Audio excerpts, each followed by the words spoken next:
I mean, again, he doesn't know who Gabriel is, right? Because he didn't come from an Abrahamic faith. The people of Mecca were pagan. The Quran has mentioned if this book was from other than God, they would have found in it many contradictions. If a book is without contradictions, that has no bearing on whether it comes from God or not. I've had phone books that are inerrant, but I certainly don't think God gave them. That we believe without understanding. The brother asked a very important question that most of the scholars say that listening to music, watching movies, and most of the television programs, they're haram. So how can we have fun? Let me tell you, brother, at the outset that having fun is permitted in Islam as long as the fun is halal fun. That the standard narrative has holes in it. The Prophet tells us because Satan or the devil sleeps over our nostrils. Those who oversleep and not pray Fajr on time, Satan urinates in their ears. I really do think Jesus was crucified and that he really was dead and buried. He thought that he was a son of God in the sense that he was specially chosen by God. I think Jesus really did think he was going to be the Messiah, the future king of Israel. I mean, that is, after all, why they crucified him.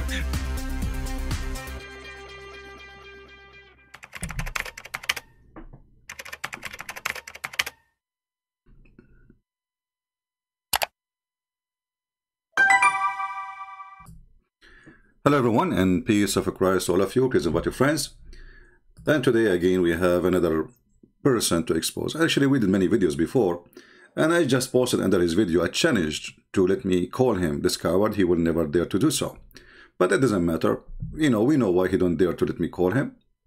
Always ask yourself, all those who attack your Christianity, why they don't dare to speak to me?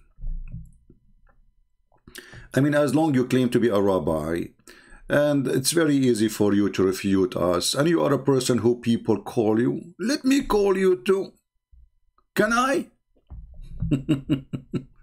Coward son of Muta. So this coward, actually he looked like a hamster. You know, we made a video yesterday about hamster. This is how hamster, behave. He is a coward. If somebody is a rabbi and somebody asks you about your faith, why you are going to hide your faith? Why you don't say what you believe? Because you are a hamster. That. All right, we lost a connection for a few seconds. I hope it's working back now. Is it working? All right. You know, we have a very bad storm yesterday here. Actually, we lost the internet. So ask yourself, if somebody is asking you why Muslims believe that Jesus is the Messiah, shouldn't you say, Islam is a lie? As long as you don't believe that the Messiah is Jesus is the true Messiah, why you don't say whoever says that is a liar? The reason you don't dare to say that, because you are not a rabbi, you are a businessman. You will never dare to offend Abdul, which means you will never dare to give a true answer. Why? Because you are not a man. You are a coward. So the question, listen to the question and listen to the answer. Who are interested in these things that really matter. They really matter to really go back to the original sources. Like, I didn't quote a single... Yeah, let us go to the original sources. Yeah. Let us go to the original sources. Well, we have it. Potato. What's really matter? What's really matter? What's really matter? Let us go to the original sources. And now the question is, there will never be answer. And look at this second hamster sitting next to him. Single scholar tonight. Why? Because... like, we want to know, what does the original text say? Let's go back to the original. Let's, read it for yourself, all right? We did. And now let us go to the question, hamster. From now on, we will call you hamster because you look like one. You can't see me, but I actually showed him earlier. Can I have a bonus round question as we go? One small one. I don't want a lot of time from you. Just a simple question. Go for it. All right. Why do Muslims keep Jesus in their tradition? I mean... even they had rabbis. They knew rabbis. They knew the rabbinic literature. At least it appears to me from the scholarship I've been digging into. They knew this. And they saw how Jews looked at Jesus as not the Messiah, but they venerated him in some degree. They seem to want to have a different kind of Jesus than what we even see in the Gospels. Can you give us just a two-minute something on this? So this really fits so neatly into what we were just discussing. So Muslims are using the term Mashiach about Jesus, Isa. Christians are using the term Messiah about what they believe in. Jews use the term Messiah. We don't believe in Jesus. But the key is that Christians, Jews, and Muslims mean something really different. Thank you. So that's a great question. For example, let's go to the heart of the matter. To Muslims, first of all, Jesus was a prophet. No more. Son of Muta, it doesn't matter. The question is, look at your title. Is Jesus the Messiah or not? Do you see how coward this idiot? He is the one who wrote that title by his hand. They are not asking you if they have Jesus as a prophet or not. They are not asking you if Jesus is a different person or not. They are asking you, is Jesus the Messiah? The son of Muta will spend 10 hours talking. He will never give the answer. And now let me show you a Muslim. He just posted an answer here. And I'm going to take calls from Muslims so we can expose Islam too. We expose the hamster who called himself Rabbi and the hamster Muhammad. A person, he called himself Joseph. Obviously you're not a Muslim. And this is the thing about Muslims. They use Christian names. It is because they don't worship him. He does not endorse Islam. He appreciates them not to worship a man. Well, you just get your prophet busted because according to the stupid Quran, the Jews, they worship a man. Let us go to the yellow pages of Muhammad. The same verse says that the Christian, they worship Jesus. The same verse says that the Jews, they worship a man. His name is Uzair. So you are a son of Muta, like the other son of Muta, and all of you end as a son of Muta, and today we are doing Muta. Isn't it? This is your stupid Quran. So he don't appreciate that the Jews worship, the Muslims don't worship a man. But according to Islam, you worship a man, the Jews worship a man, and this is the Quran. How come he don't say this is a lie?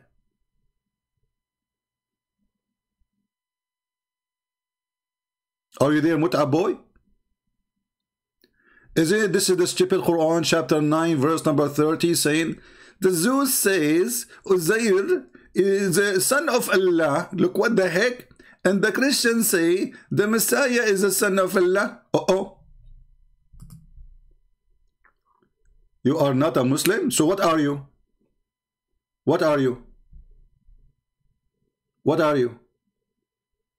Give me your religion. Give me. I'm not a Muslim. What are you? I'm not a Muslim. So what are you?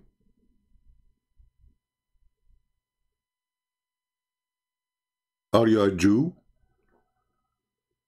So when the Muslim, they ask question to a person he claimed to be a rabbi. Okay, Muhammad, he believed that the Messiah is Jesus. Do you believe the Messiah is Jesus? He will say, no, we don't believe the Messiah is Jesus. So did Muhammad lie? Obviously he did lie then, correct? Is that correct, people? This is how a brave man, a man of faith, he answer. This coward, he will speak. If you watch the whole video, for 10 years, he will never say Muhammad lied. Isn't it the stupid Quran in chapter 3, verse number 45? It says that the angels came to Mary and they told Mary there is a boy, he is going to be born. His name is Isa, and his name is the Messiah. So the question is in his stupid title,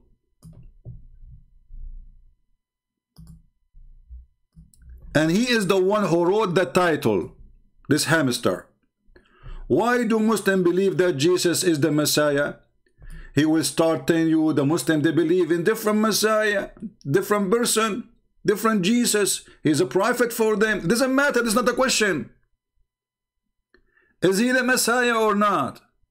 Secondly, when you say different, you potato, son of Mut'a. When the Quran says this is the son of Mary, when the Quran says that Mary, she was a virgin, isn't it obvious this is the same Jesus? So when you're saying that Muslims believe in different Messiah, you know, he's trying to avoid the answer. He is a sneaky like a snake. He is a coward as coward can be. He is son of Mut'ah. He don't dare to say the truth. And not only that, the funny is, if you go down in his page, you will find all his supporters are Muslims.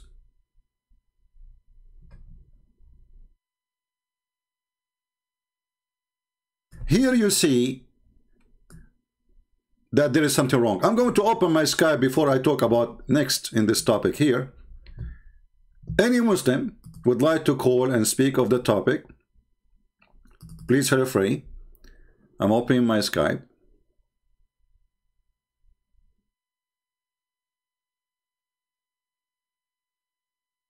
And get ready for what's coming.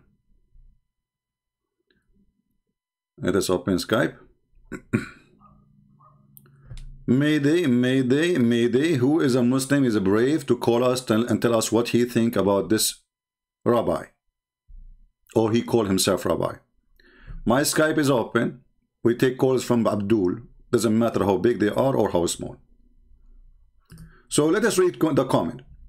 This Muslim, he is from Persia.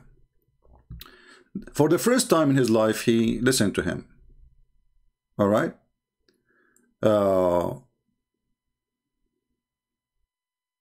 He is happy with his king, Korosh.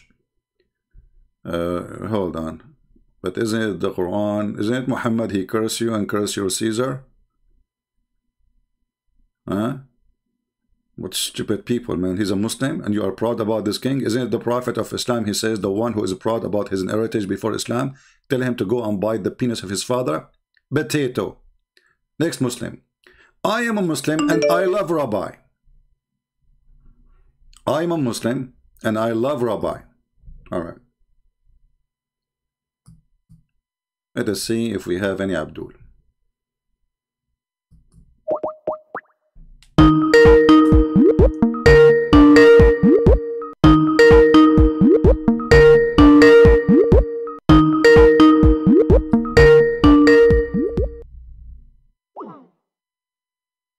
If you text me and you don't want me to take my call, I will block you. As simple as that. So I will call you one more time. If you don't accept, you are blocked forever.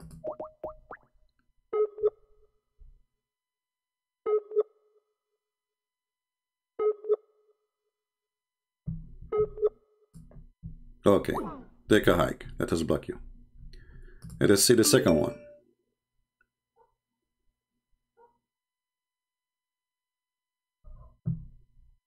This Muslim saying to me, you are finished.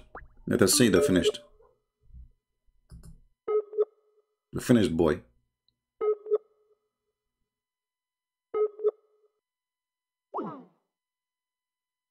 Oh boy. The second Muslim is a flat tire too. Let us see the other Muslim. All of them have flat tire.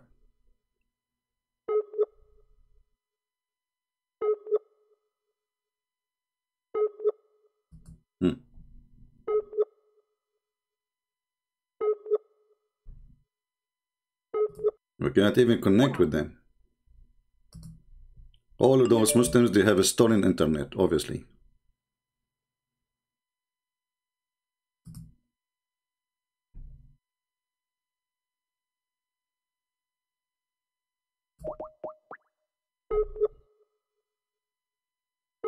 Let us see.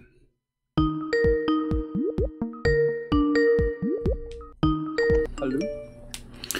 Yes, you are live on air. Hello, Christian Prince. Yes, my friend, you are live on air. Okay, it is you who called. Can you mute YouTube, please, because I hear myself twice. No, sir. Okay, maybe it's open now. 1 All second. right. So did Is you? it okay? Are you listening to us on YouTube? Are you No. listening to the topic? Oh, okay. No. So I don't know why they are. There's like an echo. Anyway, so the topic is there is a rabbi. He's a Jew, and when they ask him why the Muslims why the Muslim believe that Jesus is the Messiah, he said that the Muslims, they have different Jesus. Do you Muslims have different Jesus? My friend, I'm an ex-Muslim. Oh, sorry. You know, I see. For me, Yeah. You know, I I have a conversation with you last summer. So, and you convinced me that Islam is wrong and oh, okay. So you left Islam with us. You left Islam with us live on air, correct? Yeah, right. Right, I'm ex-Muslim from Russia, you know. So. Oh, okay. Sorry, I apologize. I thought because I see a Muslim name in front of me, so I don't know. You know. Yeah. It's my nickname, you know, not my real name. Okay. So you wanted me to call you for what reason then? You know, it was your live stream a few days ago, so yeah. I just wanted to call you and to say thank you so much. You know, you're welcome. Do you know that we have our 2 books translated now in Russian? Yeah, of course. And yeah, actually, we have friends. 3. We have 6 and Allah too in Russian. Yes, and recently I received this book, from my fellow Christians brothers, and we are reading it right now. You know, all right. Christian Prince. Do you know that guy from Egypt? His name is Said, who is an ex-Muslim, now Christian, and he has live streams on Arabic and preach to Muslims the gospel. No, I don't know them. He is from Egypt and now he lives in Russia, and I knew him, and he has a Russian wife, but all right. a few days ago he divorced, unfortunately. Well, this is not my friend. This is not my business. I want from you to share my books with everybody. As you see, we give it for free, so people who they are Russian, Ukrainian, etc., whoever speak Russian, they can enjoy the knowledge for free. All right. So I depend in Russian people like you to spread the truth. Yes. Thank you very much. Okay. Thank you, my friend. Let us take a call from Muslims. Thank you. Okay. Bye-bye. Bye-bye. All right. We thought he's a Muslim. It turned to be not. He's an ex-Muslim. He decided to leave Islam live on air, but I forgot about him. You know, it was a year ago.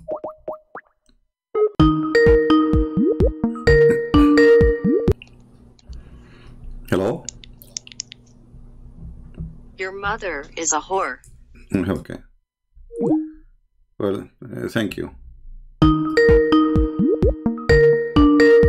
Not this guy now. Not this guy. This is the same guy who, said to us, the Prophet, his God is a sun moon. Not now. We want someone else. The Muslim, he called us to tell us what he think about his mother, what you can say. You have to agree. Let us call this guy. Okay, now we time to block you. Call declined. This guy is just trying to disturb us. Do we have any brave Muslim? Do we have any brave Muslim?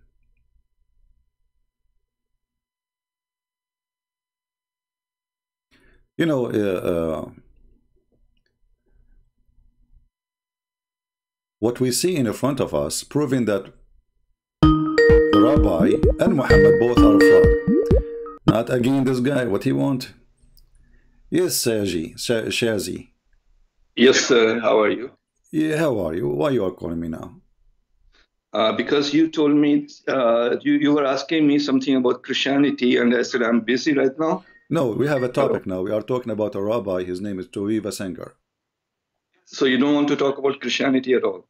We are talking about Christianity, but we have a topic now. We have to, we choose a topic for today to talk about it. When we finish it, we can talk about that if you want. Okay, sir. I'm waiting then. Thank you. All right. Do we have any Muhammadan? Any Muhammadan?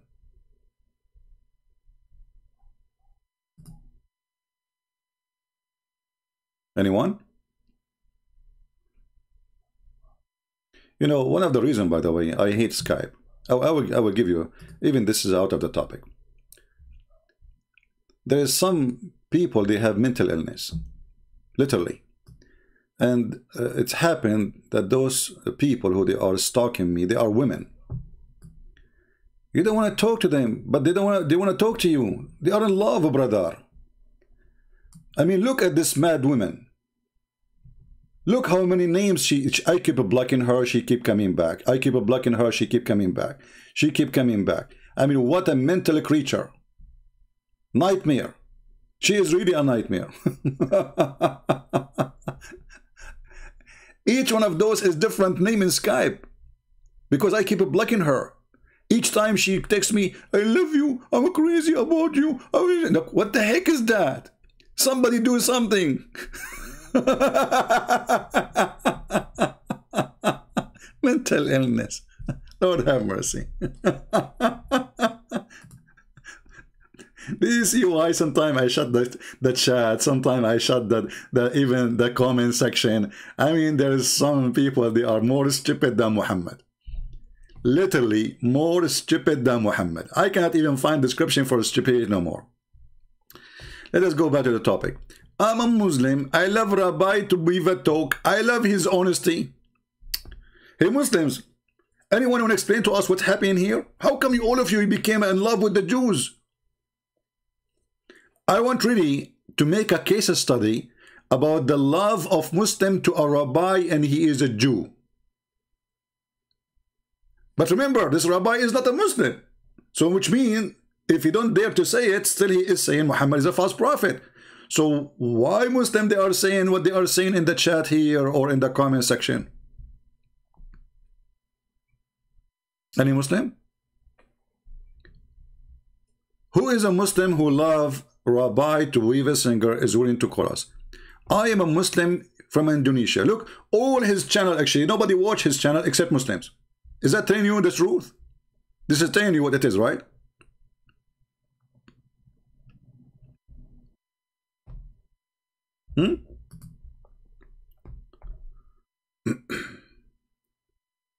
Any Muslim want to explain to us?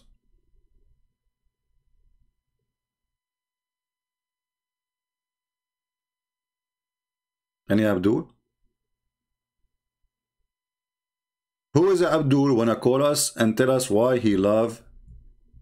You know, I'm not against you to love him. I actually encourage such a love. You know, I hope you get married soon. But this is not, you know, what we are seeking here.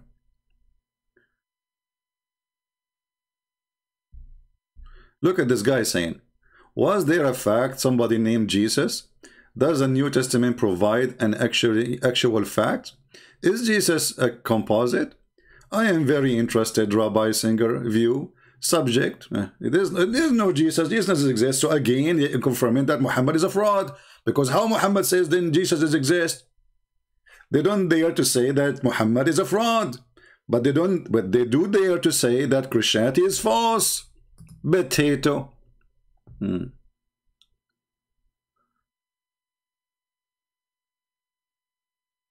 Do you know there is underground channels, some countries where people get paid little money to troll in YouTube? I do not know about that. This is a conspiracy I cannot support. Why somebody want to do underground market to pay somebody to troll in YouTube? What does that mean? Sound fishy for me. Sound like, you know, sound like what, this is a Muhammad prophecy or something, you know, sound like the Quran for me. Yeah, because the Quran is the book of trolling. So any Muslim want to call us and tell us why he is in love with Tovia Singer? Anyone? And look, all of them, they are from Indonesia, brother. And no, this guy from India.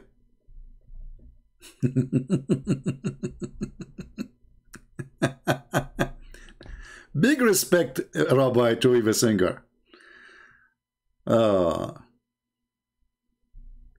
Any Muslim? And I posted a comment in his stupid video. It doesn't appear here in this page because it was before I posted the comment. I guess it was open from before. But if we refresh the page, let us do so. Give me a second.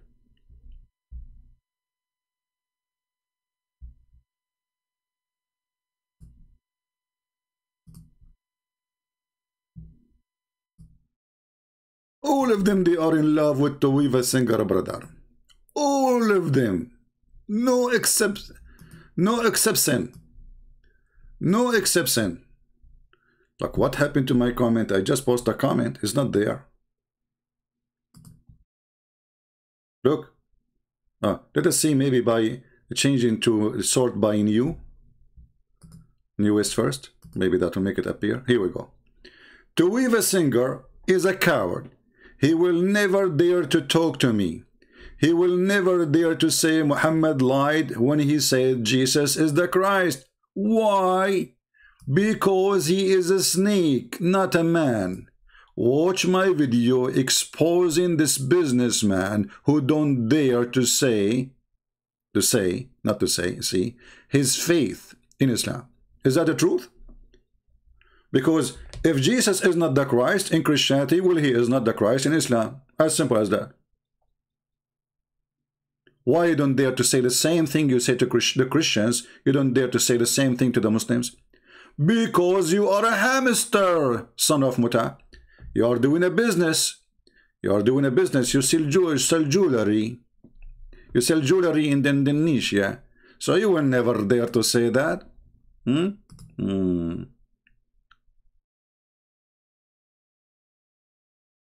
Another smart Abdul, he's saying, just to show you the intelligence. Don't shit on the man, excuse my language, I'm just reading. You are saying if he is a man, he do have said it as is. No, he did not say it as it, because if he don't believe that the Messiah is Jesus, then he have to say and he have to admit then Muhammad is a liar. So he's a coward, he will never dare say it. And then he said to me, show my face. Why you want to see my face? Are you a homosexual? You must be a homo like your prophet. Why you are interested in my face? Are you looking for a date? What you get from his face anyway?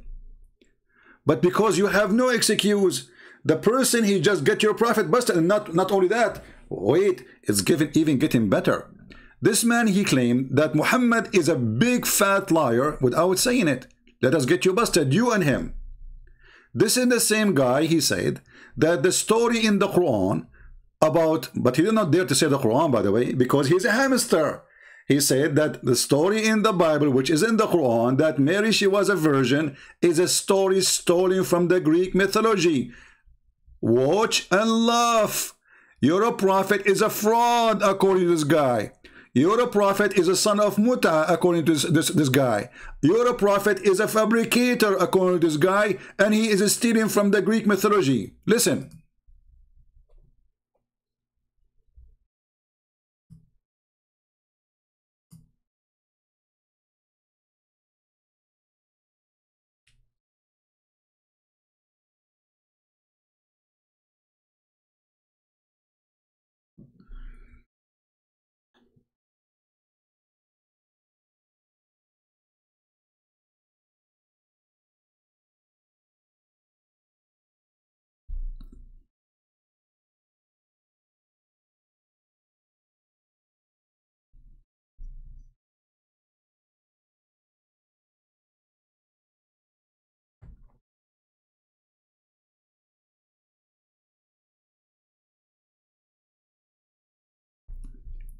By the way, if you go and check all the stories he mentioned, none of them have to be even close, because all those stories about a man and a woman, they are having sex. The story of Jesus, he is not born of any sexual relationship. So this coward, son of Muta, again, is lying, mentioning names have nothing to do, not even close. But the point is, he is saying that the story which is in the Bible, which is in the Quran, is a theft from the Greek mythology. But do he dare to say Muhammad is a fraud? Oh, there's no sound for him. Hold on. Let us fix it. I apologize for that. We will fix it. Here we go. All right, now you will hear his voice. That liar when he said that Jesus is born of a virgin. Listen and laugh. Like the mythical founder of Rome, Romulus was said to be born of a virgin and God. Pythagoras, the philosopher, was said to be born of a virgin. Octavius, Caesar Augustus, the adopted son of Julius Caesar, was said to have been was the son of God, and that he was born. I mean, this is like Hercules was said to have been conceived by a relationship between Zeus and his mother. So what happened is, as Christianity was leaving Jerusalem and moving toward Athens, it was adopting the ideas that had emerged from Greece rather than from Jerusalem. Did you hear it, Muslims? So when you're a prophet, you say that Mary, she gave birth to Jesus and she was a virgin. Muhammad is a liar. Did you hear it, Muslims? Yet in the comment section you say that this guy, we love him.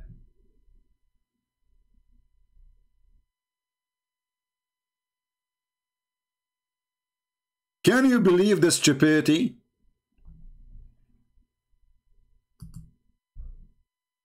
Can you believe the stupidity?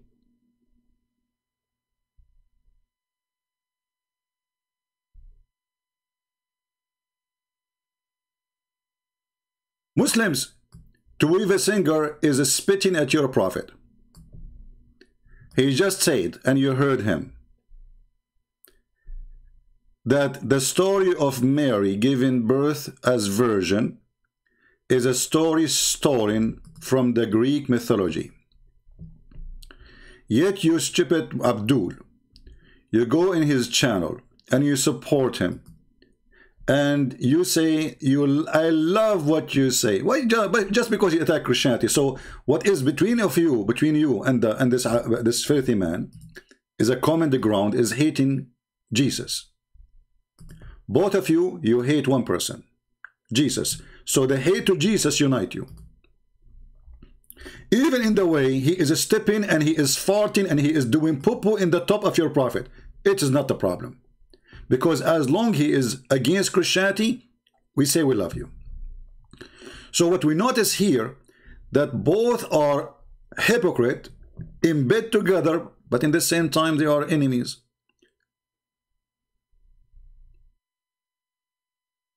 Who is a Muslim is willing to call me and tell me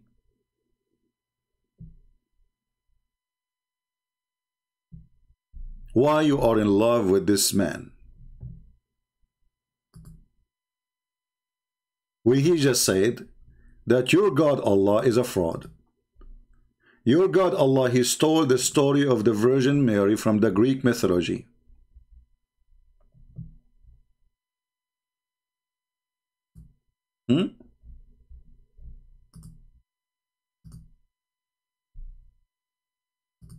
Ali Muhammadan?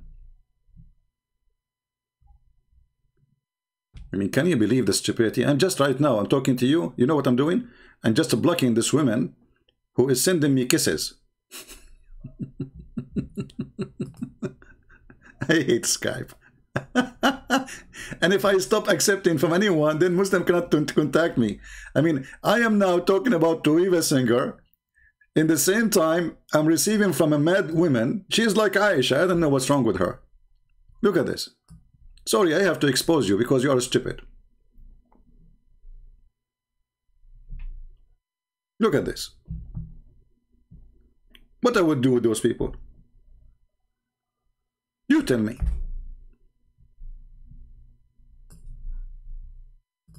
I am blocking names of this women for the last, since I came, like open Skype, I'm just blocking names now. She have a billion name texting me. What a mental.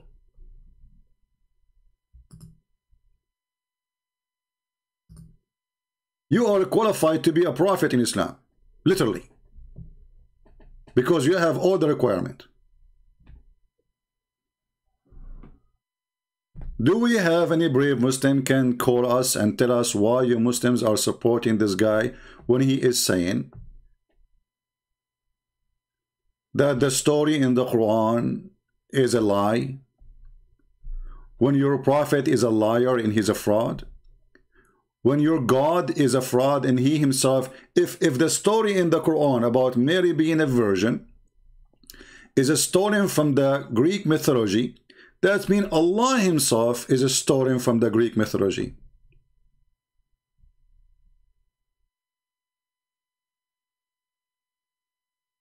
Any Muhammadan?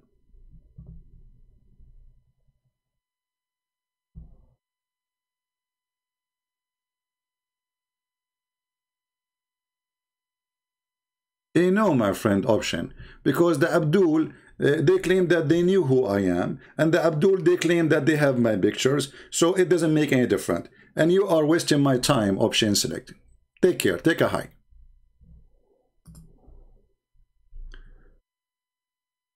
The Muslim, they claim they know who I am, they claim they have my address, they claim they have my pictures, they claim etc. And same time, actually, it's not hard to find who I am. What a big deal. I have my books for sale in Amazon. I go and do seminars in person. I made seminars in every country you can imagine. So when the Muslim, they say, show us your face, this is an excuse not to debate me. As simple as that. Otherwise, who care about showing my face or not? You are debating what are my answers, not my face. And not to forget to mention that Allah himself, he don't show his face. I am Allah, worship me. What you can do about it? Isn't it Allah, he says, at least I don't wear hijab. Your God Allah is a female. Allah, he says, he wear hijab. Am I lying?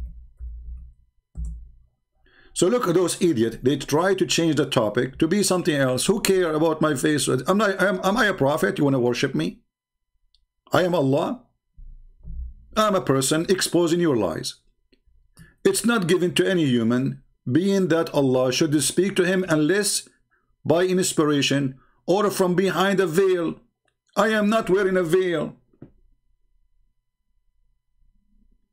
Your God Allah is a female. He's wearing a burqa. The word there is a translation for the word burqa. So your God is a female wearing burqa. Why you don't ask your Allah to show his face?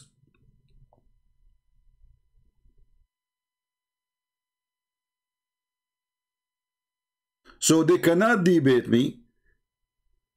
They have to run away from debating me to talk about something else. Show us your face.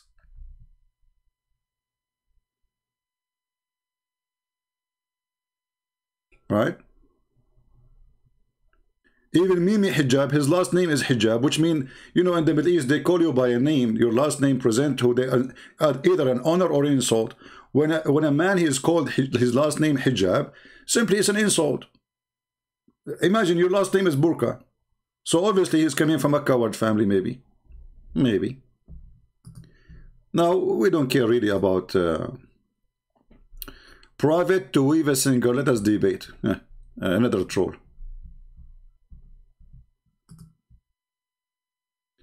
Who is a Muslim would like to call me and tell me what is the secret between the love of Muhammadan to a person who he just said that Muhammad is a liar, without saying it, by the way, he don't dare to say it.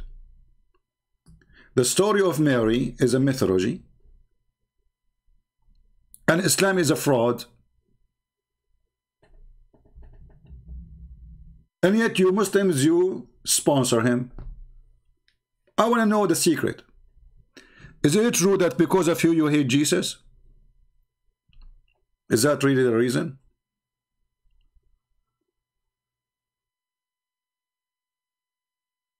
Anyone? Ali Dawa, he sent FaceTime, debate with the Christian Prince. What FaceTime is? What is that?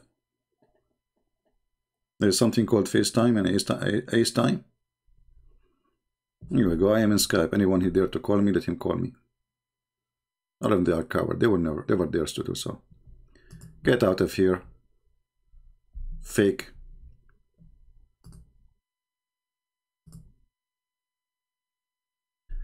Admin, anyone who used the name of somebody, just block him right away. Like sometimes I see somebody using those Abduls from YouTube names coming here to make fun of them. Even if they are Christians, block them. We don't do what Muslims do.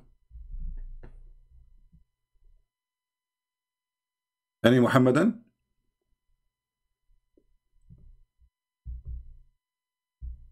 Any Muhammadan dare to make a comment about Tovia singer saying that the story of Mary is a fabrication and Mary, she was not a virgin? And by the way, this guy, he made a video, and I made him shish kebab too. He said, Mary, it says in Isaiah that Mary, she is going to be a virgin. It doesn't say that in Hebrew. It says she will be young. Like, hold on, you stupid donkey. So the sign is that a young woman, she will give a birth. Well, all young women, they do that. So what is the sign? Sign, it's a miracle. Sign, it is something doesn't happen.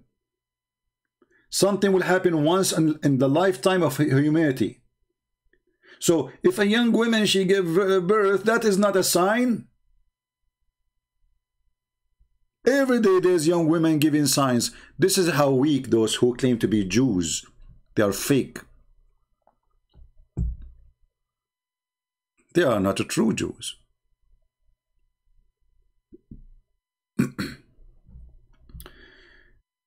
You know, when the Bible speaks about the synagogue of the devil, synagogue of Satan, he was speaking about specifically about such a people like this guy. If you go to the book of Malachi, you will see in chapter 1, it says clearly that the Lord, he said, I have loved you. Okay, talking to who?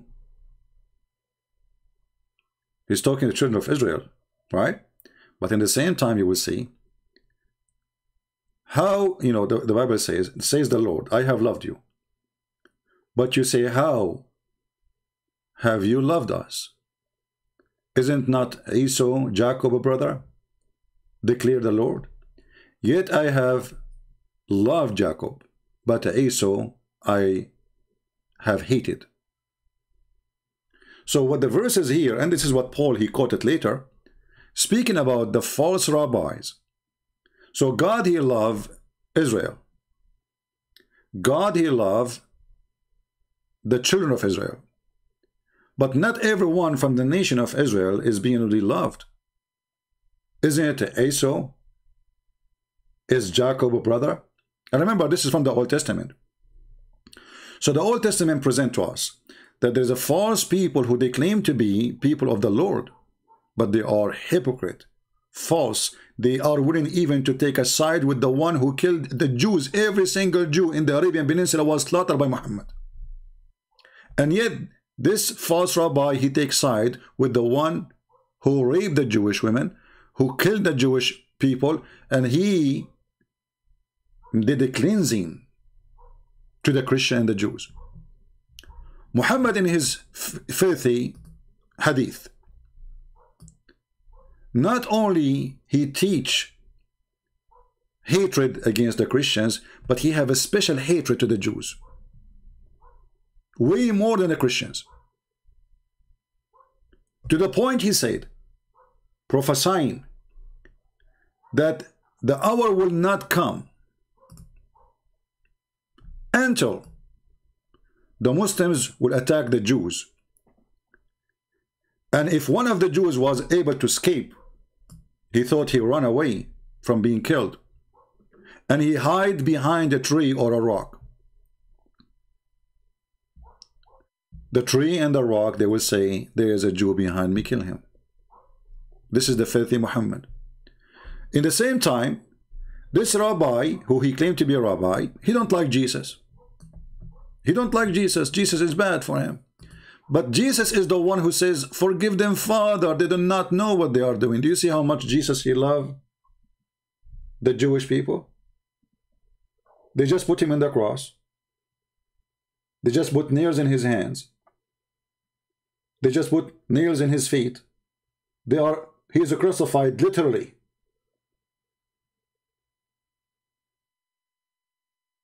And even though he said, forgive them, Father, they do not know what they are doing. So you tell me how in the world somebody he taught us to love the Jews, they hate more than someone he killed the Jews. How this coward, and why this coward don't dare to say that Muhammad is the biggest threat to our existence to be alive, not only to religion. As you see, this filthy Muhammad is teaching genocide against the Jews. He don't want to kill one. He want to kill every single one. Women, children, doesn't matter.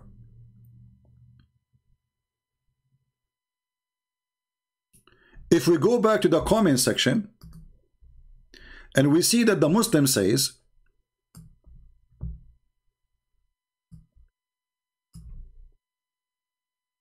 that we appreciate you and I'm a Muslim.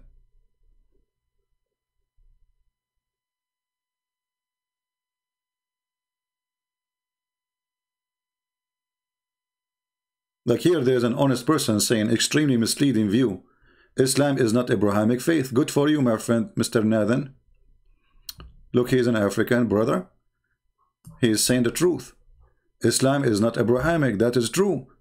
Today, we have a wave of people trying to sponsor the idea that Islam is Abrahamic. Even Trump himself, he signed an agreement between Emirat, Bahrain, Israel, called the Abrahamic Peace.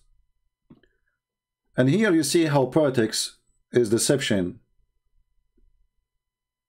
Now Islam is Abrahamic just because they want to get the benefit of politics. You see?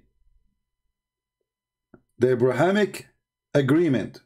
This is what they call it.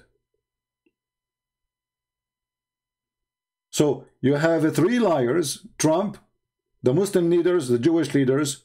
They are lying to each other. Oh, we are Abrahamic. Just in order to make a politics achievement. But all of us, we knew that this is a lie. I am a Muslim. I love Rabbi Tovia talk. I love his honesty. But look what happened here. When the Muslim, they say, I love his honesty, that means Muhammad is a fraud. Why? Because he said that you will find between those, the most people who hate Muslims, according to Muhammad, is those who call themselves Jews. Muhammad was wrong, look like it. Muhammad was wrong. Muhammad actually was a liar, because as you see, there's love between the Jews and the Muslims these days. It's not working with Muhammad. So when Muhammad, he said, especially by the way, Muhammad for sure, he considered the rabbi is the biggest enemy. This guy's a rabbi, right? Okay.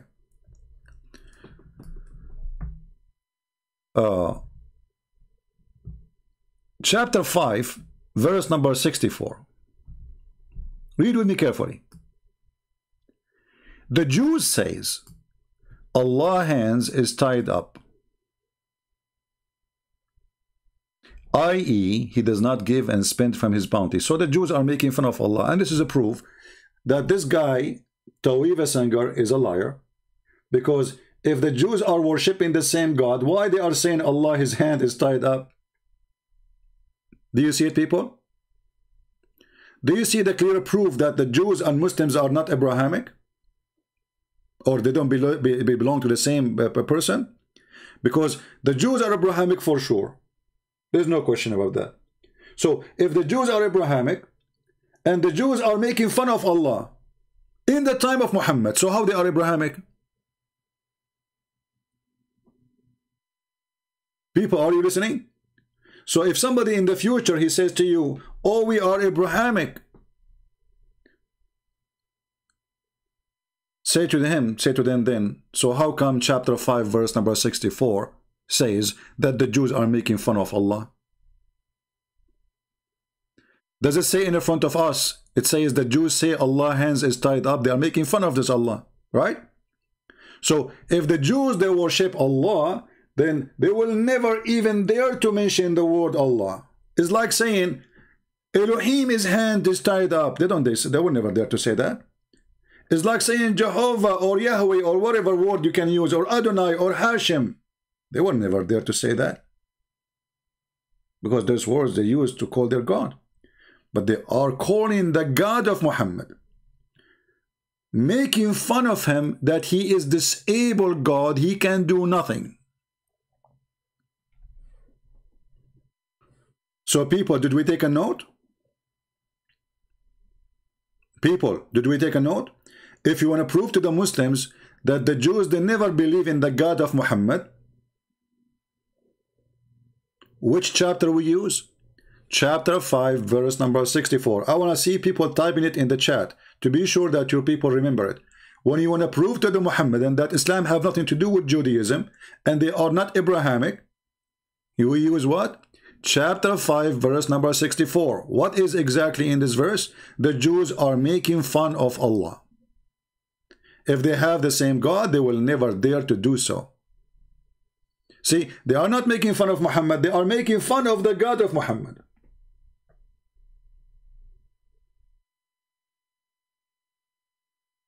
And then the response of Allah saying, Allah is cursing them.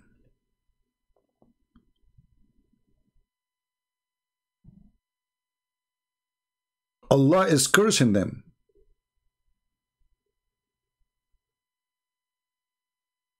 And not only that, it says Allah will put enmity in their heart until the day of resurrection.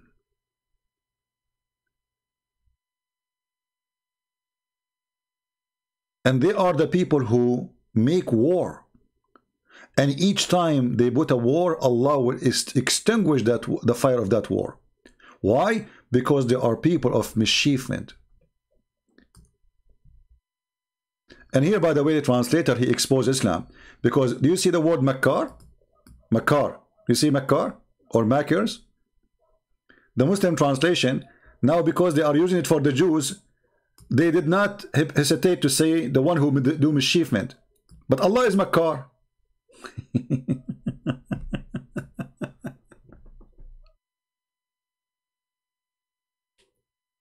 So what the Quran is saying, according to the filthy Muhammad, that the Jews are evil people and he will make them even more evil and he will put enmity in their heart forever. Do you see it? So how come suddenly the Muslims, they are in love with Tovia singer? Look like again Muhammad was wrong. The Quran is saying that the Jews, they do mischievement, but Tovia singer is not. He's a good boy. Look how many Muslims sharing their love and their harmony to Tovia singer, brother. Huh? Look, the Muslims, they are saying to him, we love you. Do you love me, baby? Huh? I'm a Muslim. I love Rabbi Tovia singer. Miss Gomez saying, do you see the love? So again, the text in the comment proving that Muhammad is a fraud. Because if this guy really is not evil,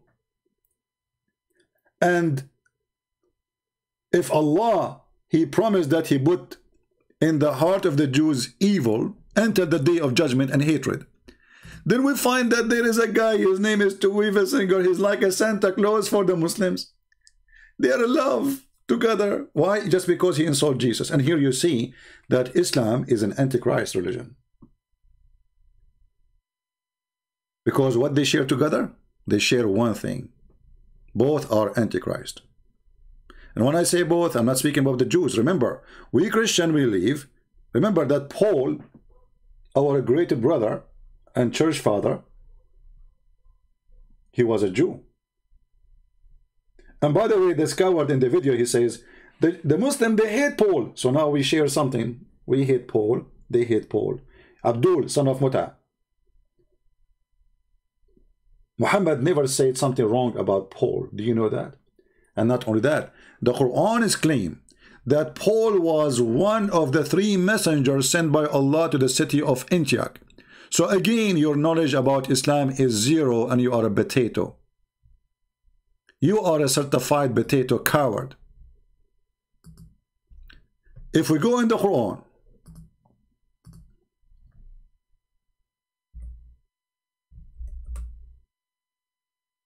we will find a verse, which is very unique verse, by the way.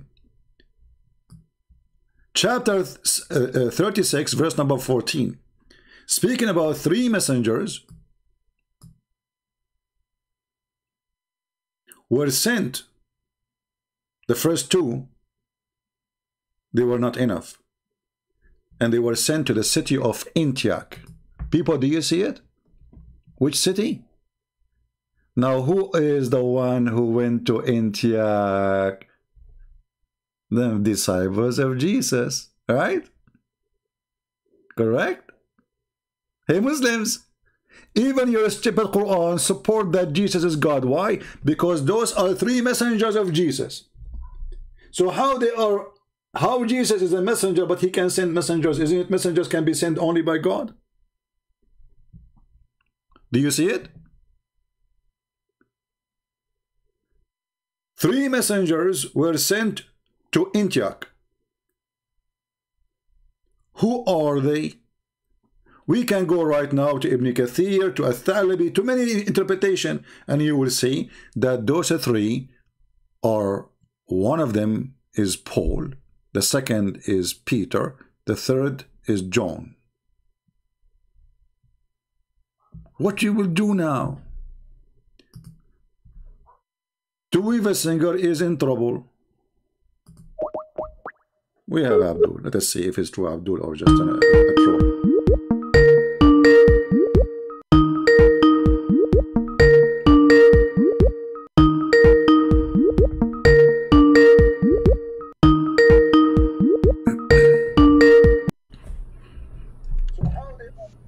Hello? Hello? Yes, you are live on air. Go ahead. What do you want to say to us? Are you a Muslim? Oh, assalamu alaikum. Wa alaikum assalam. Is that a greeting of Muslims or a greeting of Christians?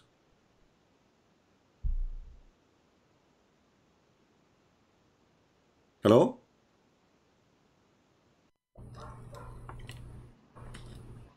You know... Are you there? Yes. Can you hear me? You said to me, assalamu alaikum. Is that an Islamic greeting or this is a Christian greeting?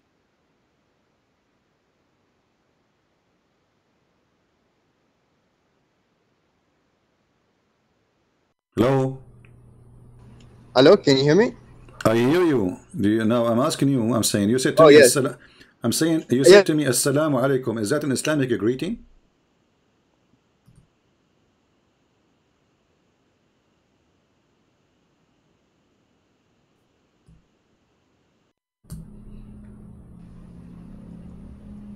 I think you have a bad internet. Oh. You hear me now? Maybe if you exit any other program, you have it on.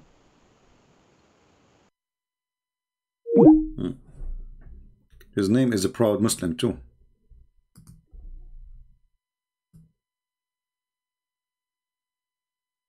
Let us see how proud he is.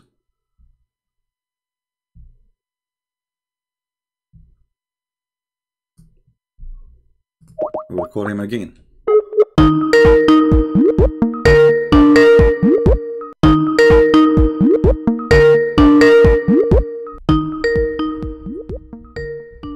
You will lower the sound until he answers.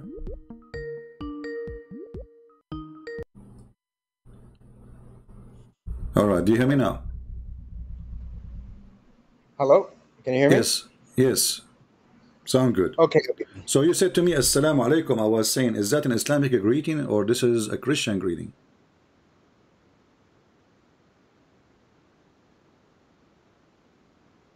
What's wrong with this connection? I cannot talk to you, my friend. Sorry, I have to hang up.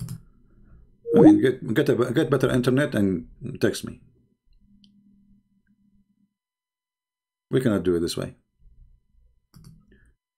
You see, even assalamu alaikum is a theft. When Muhammad, he saw an angel first time. When Muhammad, he saw an angel first time, according to Muhammad. He's saying he was downloading something. Okay, so are you done downloading now?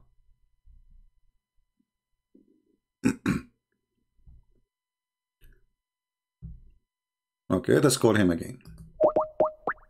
Give it a try.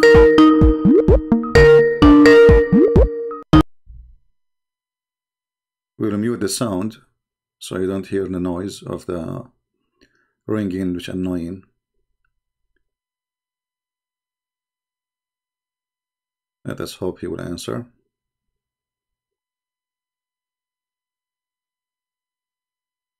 Yeah, Muslim countries are very, very active in downloading illegal software for free. Everything there is for free. He is not answering.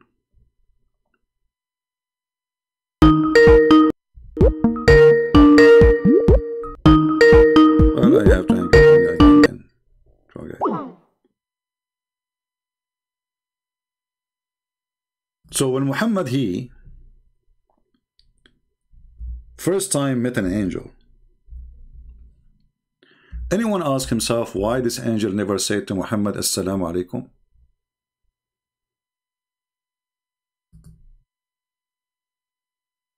Never. When the angels came to Mary, they said to her, Shalom to you, Mary. Blessed you are between the women. So the first word they said to her is Shalom. Salamu alaikum. This is, by the way, it's exactly how it is. So even that one is a theft. Muhammad, he stole. Later he took it from the Jews. This is when Muhammad was not living with the Jews. He didn't know about it. When Muhammad started living with the Jews, he copied Assalamu alaikum from the Jews.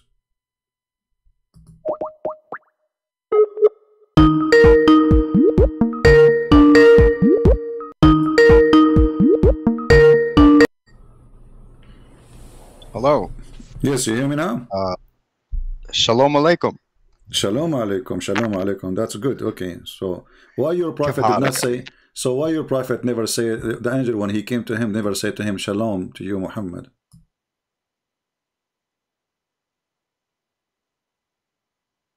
There we go. Okay, you know what? I have to block you because I'm not going to waste my time with somebody his internet not working.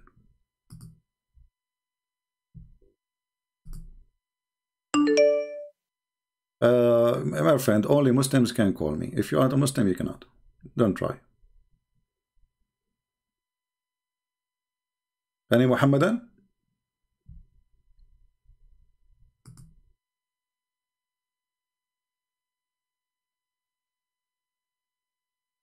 Everything Muhammad he have is a theft from the Jews and from the Christians and from the Hindus. If you remember, we showed you before a video of Zakir Naik saying in the concept of God, he said that the concept of God in Hinduism and the concept of God in Islam is exactly the same. Is what? Is exactly the same.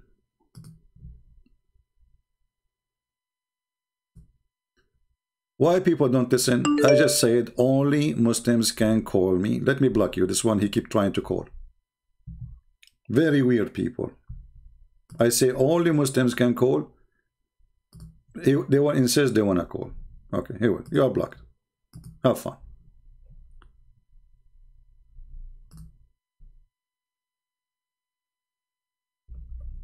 The concept of God.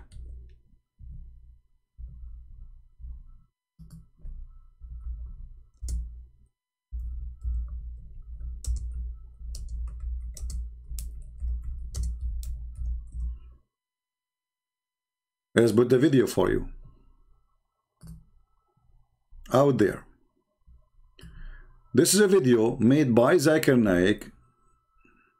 Even the Photoshop of the thumb made by Zakir Naik, and this is the channel of Zakir Naik. The concept of God in Islam is exactly the same concept of God in Hinduism. Literally. It's not me who said that. It is Zakura. Zakura, go. Regarding the concept of God in Islam, is quote to you Surah Ikhlas, chapter number 112, verse number 1 to 4, which says, Qul huwallahu ahad. Say, He is Allah, one and only. You see, the word ahad in Arabic mean one of. The word ahad have different meaning too, because it's a name of an idol around the Kaaba. And there is a word close to it in the Hebrew. Say that a God is echad. Your God is echad. O Israel, your God is one. So either Muhammad is trying to steal from the Jews, or Muhammad made a mistake, because the one in the Hebrew, echad does not mean one as a person. Echad mean unity. That's why the same word used when it says that the man, he leave his family and he become echad with his wife. So if the word echad is one as a person, as number, then the word is used wrongly when it's speaking about marriage. Echad is a merge, is unity. So here Muhammad copying from who? Let us find out. Allah Samad. Allah, the absolute and eternal. No, as-Samad is not eternal. You see, he did not even translate the word Samad. Samad is coming from the word Masmud. Masmud is around the Kaaba there was an idol. His name is Samud. He have a hole in his belly. People, they put donation inside it. This is Samad. And this is where the word Masmud are coming from. You make a little container from clay. You make a hole in it. And you put your coins in it to save it. This way, you will not be tempted to take the money and spend it, because you have to break the whole thing. This is called Masmuda.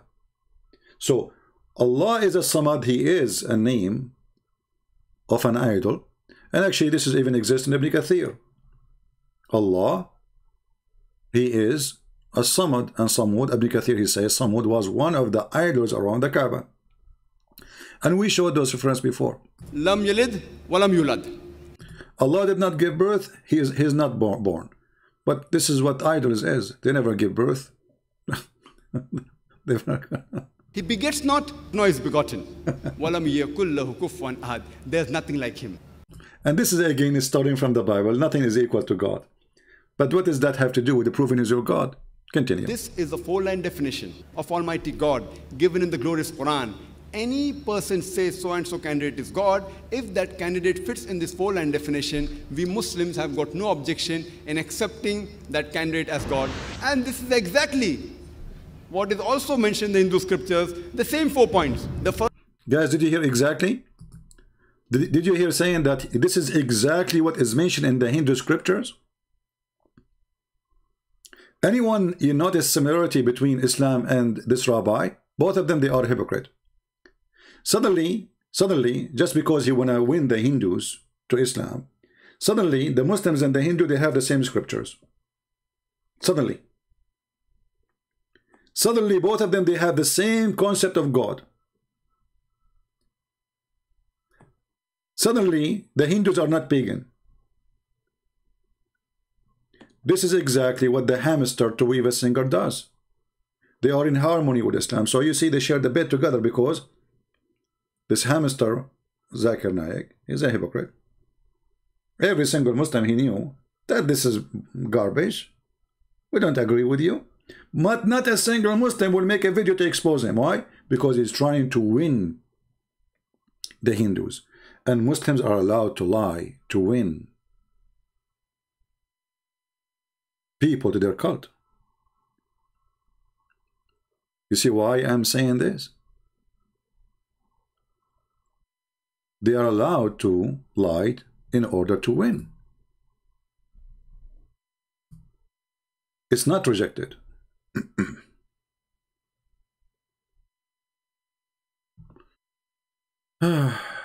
Okay.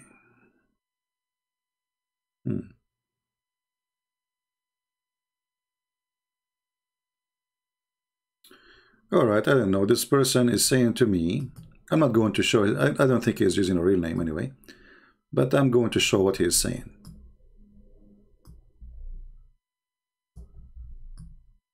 He just sent me this message now. Hi CP, I thank you from the bottom of my heart. I converted to Islam 3 years ago. but I left last year because your video reopened my heart to the truth. And then, you know, you are the best and defeated apologist, okay, scholar, okay. Well, I'm so happy for you, my friend. So he left, you know, he converted to Islam 3 years ago, so which means he was not born from a Muslim family. And, you know, we are happy for you that you decide to leave Islam.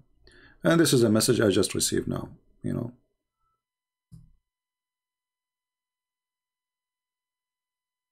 $12:16 and still texting me, actually, you know. Yeah.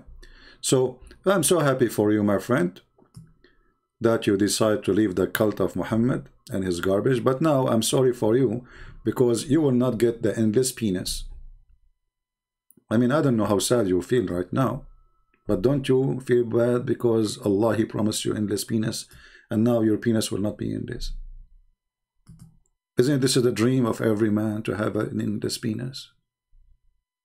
This way, you do not need to go anywhere. You can get your grocery by using your penis. Simply, you can hang a basket on it. Like now, if I have an endless penis, why I want to go to Walmart? I just put the basket at the end of it. Let it go in the street. Install a camera so I can see direction in front. And then I direct it to Walmart. And then I will attach a credit card with it, you know? And then I go to Walmart.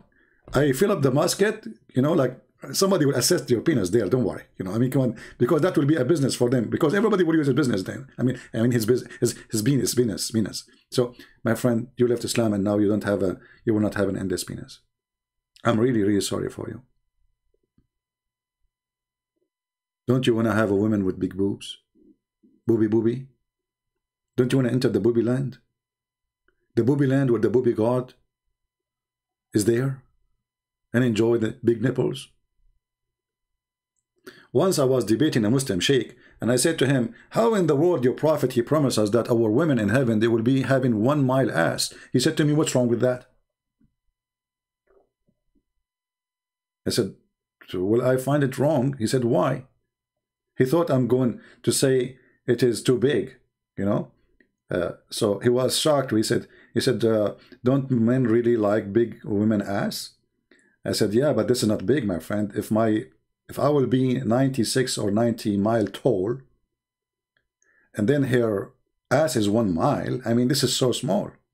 He was shocked how stupid his God is. I mean, he will be 96 mile tall, and your wife, her ass is just 1 mile. Like, what the heck? The ratio is 1 to 96. And the wife, she will be 30 mile tall. So you are 3 times bigger than the wife, taller than the wife. So when you are standing, your wife, she will not be even standing next to your waist.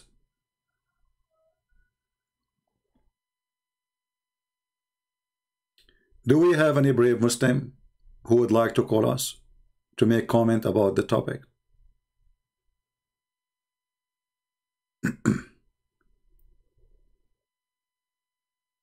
What do you mean no sense? This is make a lot of sense. Okay, hold on. You see, the Prophet of Allah,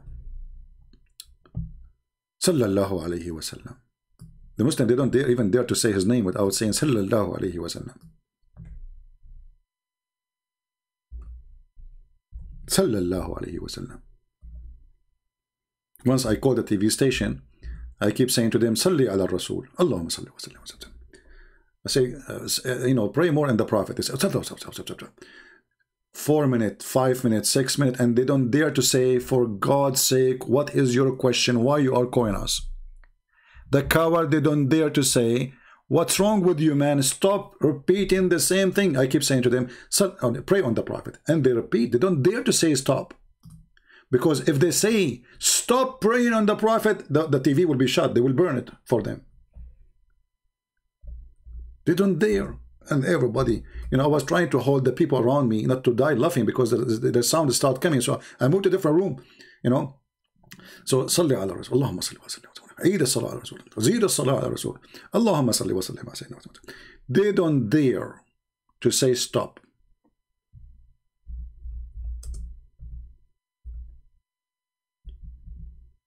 But look at this.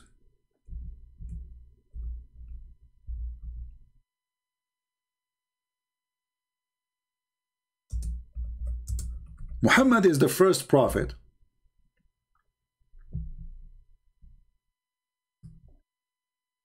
who established Playboy magazine ever.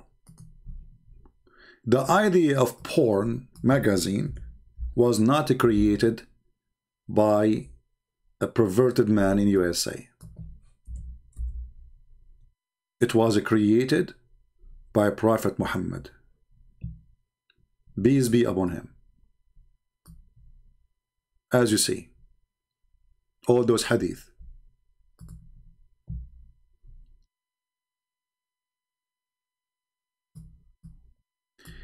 إن في الجنة لسوقا ما فيها شراء ولا بيع إلا الصور من الرجال والنساء فإذا اشتهى الرجل صورة دخل فيها.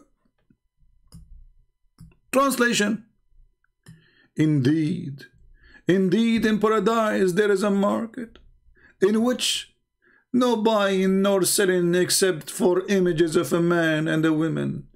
So whenever a man he desire an image, he enter it and if it. So our friend here who sent me a message in Skype saying he left Islam, my friend, you will miss it. I mean, come on.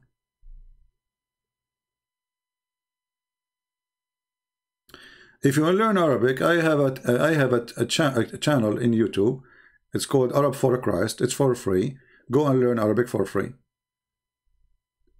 Just to practice everything we say there. I have a class number 1, 2, 3, etc. Practice it and you will learn Arabic. In less than 2 weeks, 3 weeks maximum, you will learn how to write, how to read.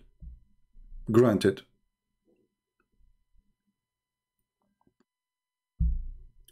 Do we have any Muhammadan? Remember, by the way, here this hadith is teaching homosexuality too. Because the images is images of men and women. It's not images of women alone. So what is in the magazine? The magazine has or contain images of men and women. Okay? So images, let us make a line. Of who? Of men and women. Okay, who is the customer? A man. Do you see it? So the man, if he desire any of those images, which is images of what? Images of men and women. Images of men and women. So if this man, a Muhammadan, he desire an image of a man, he jump in it and they if each other.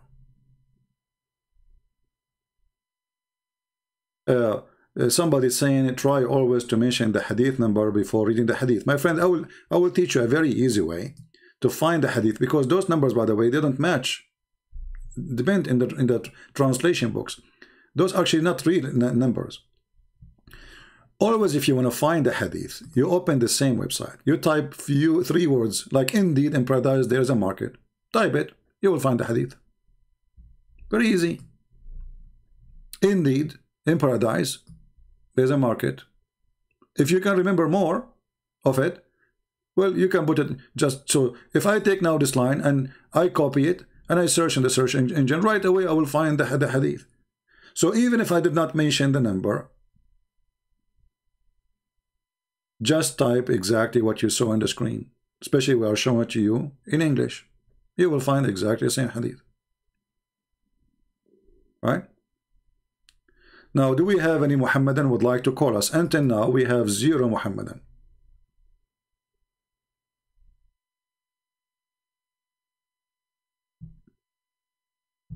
Anyone?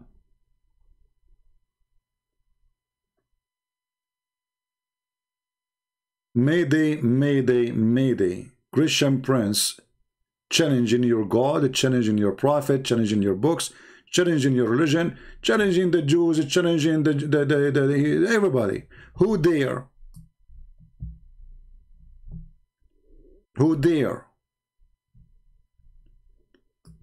Do this guy, Tovia Singer, dare to let me call him and have a conversation for a few minutes? Do you think, guys, this guy, he dare? Here we go. I even posted a comment for him, but he never responded. Actually, I sent him an email and I made a video about it. He never responded. I made an email live and sent it to this coward. This is a long time ago. He never heard of my email. He played dead.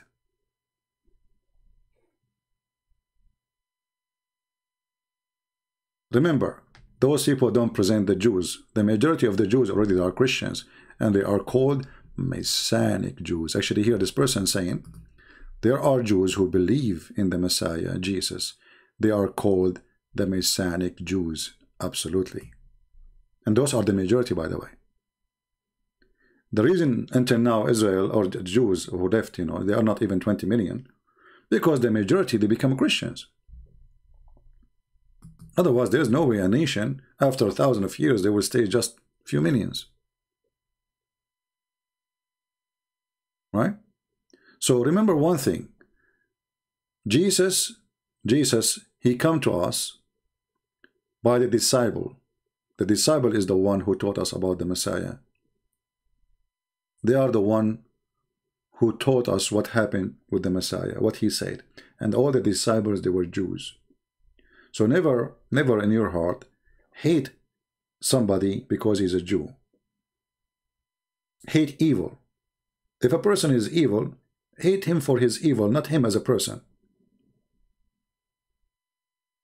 But evil, all people do evil. Even people claim to be Christian, they do evil. So hate the evil they do, even when they do evil. And this person obviously is a fraud. He don't even dare to say his belief. If you are a person trying to preach that Jesus is not the Messiah, well, then you should say that Jesus in Islam is not the Messiah, but he will never dare to say so because he is doing business. You know what I mean? When a Muslim, he asks me a question, like a Muslim asks me, what do you think about the crusade? Maybe with different one, we say, oh, the crusade was bad. No, the crusade was so good. Why it was bad? You see, we don't compromise. A true believer, he say what he believe. He is not waiting for the approval of an idiot to bless him. I say the truth I believe. I fear no one. So when they ask me, what do you think about the crusade? I said the crusade, the best thing ever happened. Because if not the crusade, the Muslims now is conquering all of Europe. And by that, doing that, America will be a Muslim, Australia will be a Muslim, and the whole world will be a Muslim. It was the crusade who gave us the freedom today. It was the crusade who gave their life. They tell you stories about the crimes they did. They were responding to the biggest crime. The Muslims is the one who attacked us, took our women, took our wives, took our children, took our money, took our land, took our churches. And until now, they are taking our churches. Just last year, the filthy Erdogan, he converted one of the biggest churches in the world into a mosque. And 5 major churches in Turkey too, beside that church, by the way, but because this is the only famous one, people, they knew about it. 5 other major huge churches, they made the mosque too, in the same day.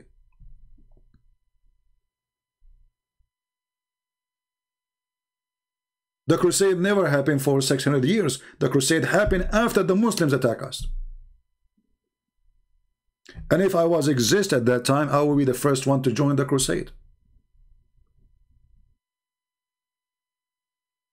The crusade people are our honorable brothers.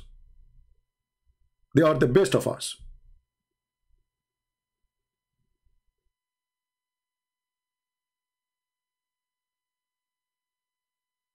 And history try to make them look bad as if they are the invader, when the fact they are the one who was defending. This is the land the Muslim never exist in.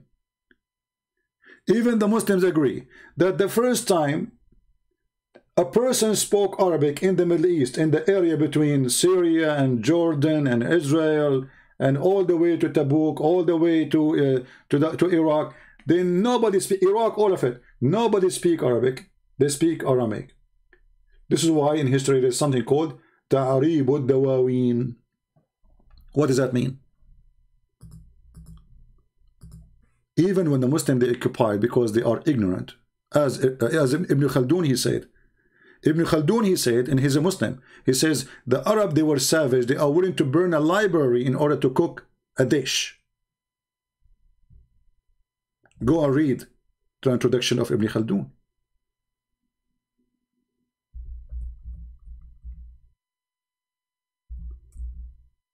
The Caliphate Abdul Malik ibn Marwan is the first one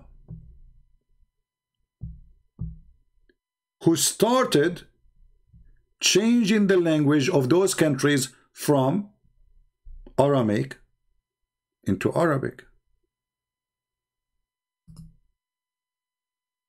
including Iraq, including Syria, including Jerusalem, including Egypt.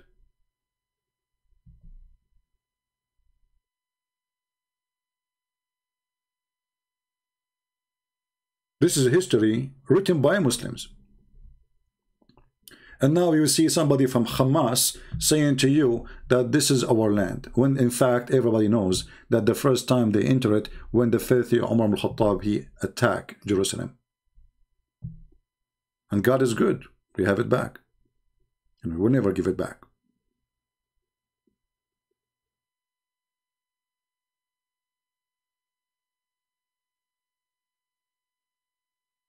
But because, you know, in schools, they teach you that the crusade were bad. So, you know, they poison the brain of kids. They try to poison your kids about the crusade. You tell me what the bad about the crusade. Who is the one who invade who? Who is the one who attack who? How the one who is defending is the bad and the one who attack is the good?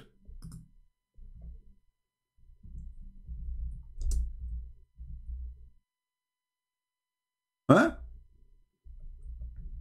Have you ever heard of such a hypocrisy?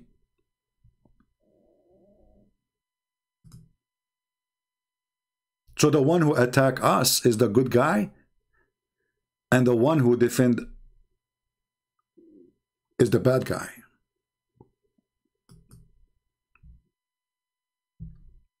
And this is where we see some stupid who claim to be Christian. They say to you, the Catholic is the one who established Islam. My friend, I'm not a Catholic, but if not the Catholic, you will be Abdul by now. So if I am you, I should thank God for the Catholic every single day.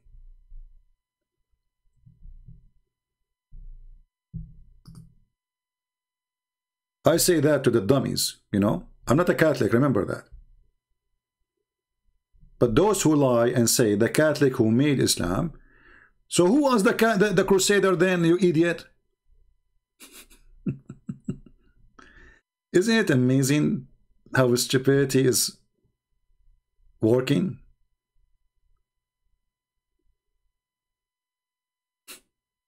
Isn't it? I saw even a guy, he is from a church called the Seventh Adventist.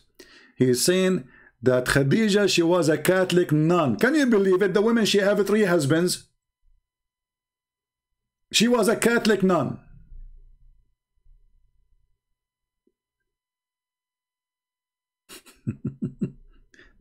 This is why I say, those priests from any church who divide us as a Christians, they are the enemy of Jesus. Not only this rabbi is an enemy of Jesus. You have a priest inside your church who divide us. We Christians, we are powerful when we are united. Catholic, Protestant, Orthodox, one church. The Satan, my friend, he understands very well. Divide and conquer. You do not need to be a genius. Divide and conquer. When we divide them, we can conquer them. If they are united, they are 3 billion human beings. How in the world we can conquer them? A true Christian is the one who don't. let Satan divide so he can conquer. And not only that, the Quran says to you that Allah, He have a plan to divide and conquer. Do you know that? Quran is giving you a clear message that Allah is Satan and He want to conquer you by dividing you, by spreading hatred between you. If you go to chapter 5, verse number 14, it says it clearly that Allah will spread hatred and enmity between the Christians until the day of resurrection. We planted among them enmity and hatred till the day of resurrection. So when somebody, he is a priest and he divide the Christians, he is serving the devil Allah. Are we clear? When somebody, he claimed to be a priest, or even a normal person, he claimed to be Christian, and he start attacking Catholic or Protestant or Orthodox, he is no Christian. He is serving Satan Allah.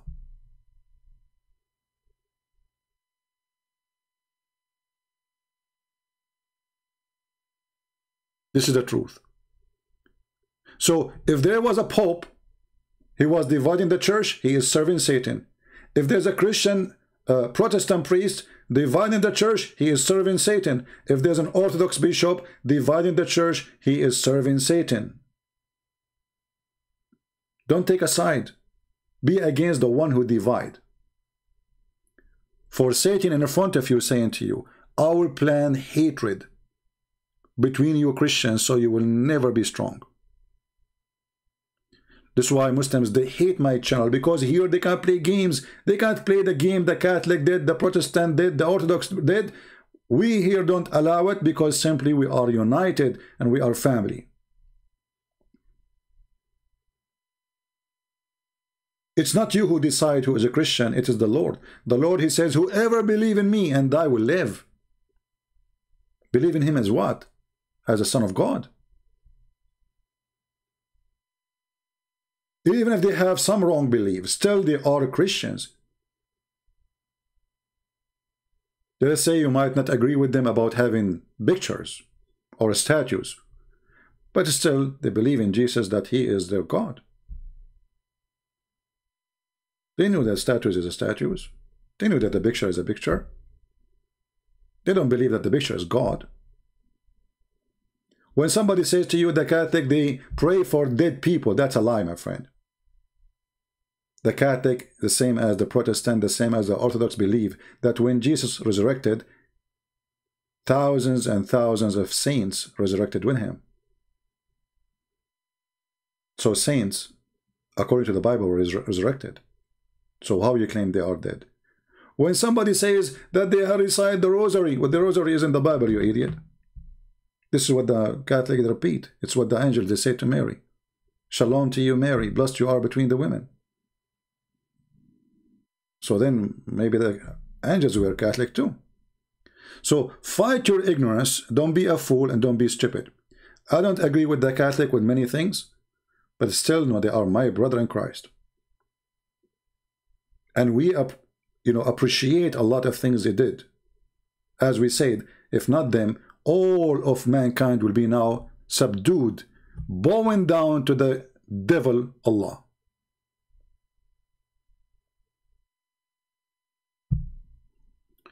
Do we have any Muhammadan? Is shalat? I don't know what shalat mean.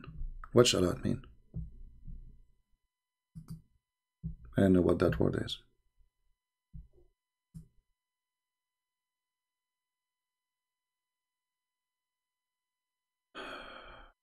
Okay.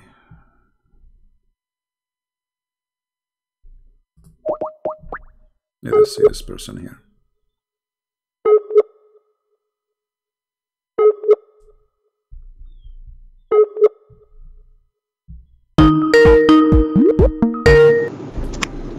Hello? Hello? Yes, my friend, you are live on air. Hello.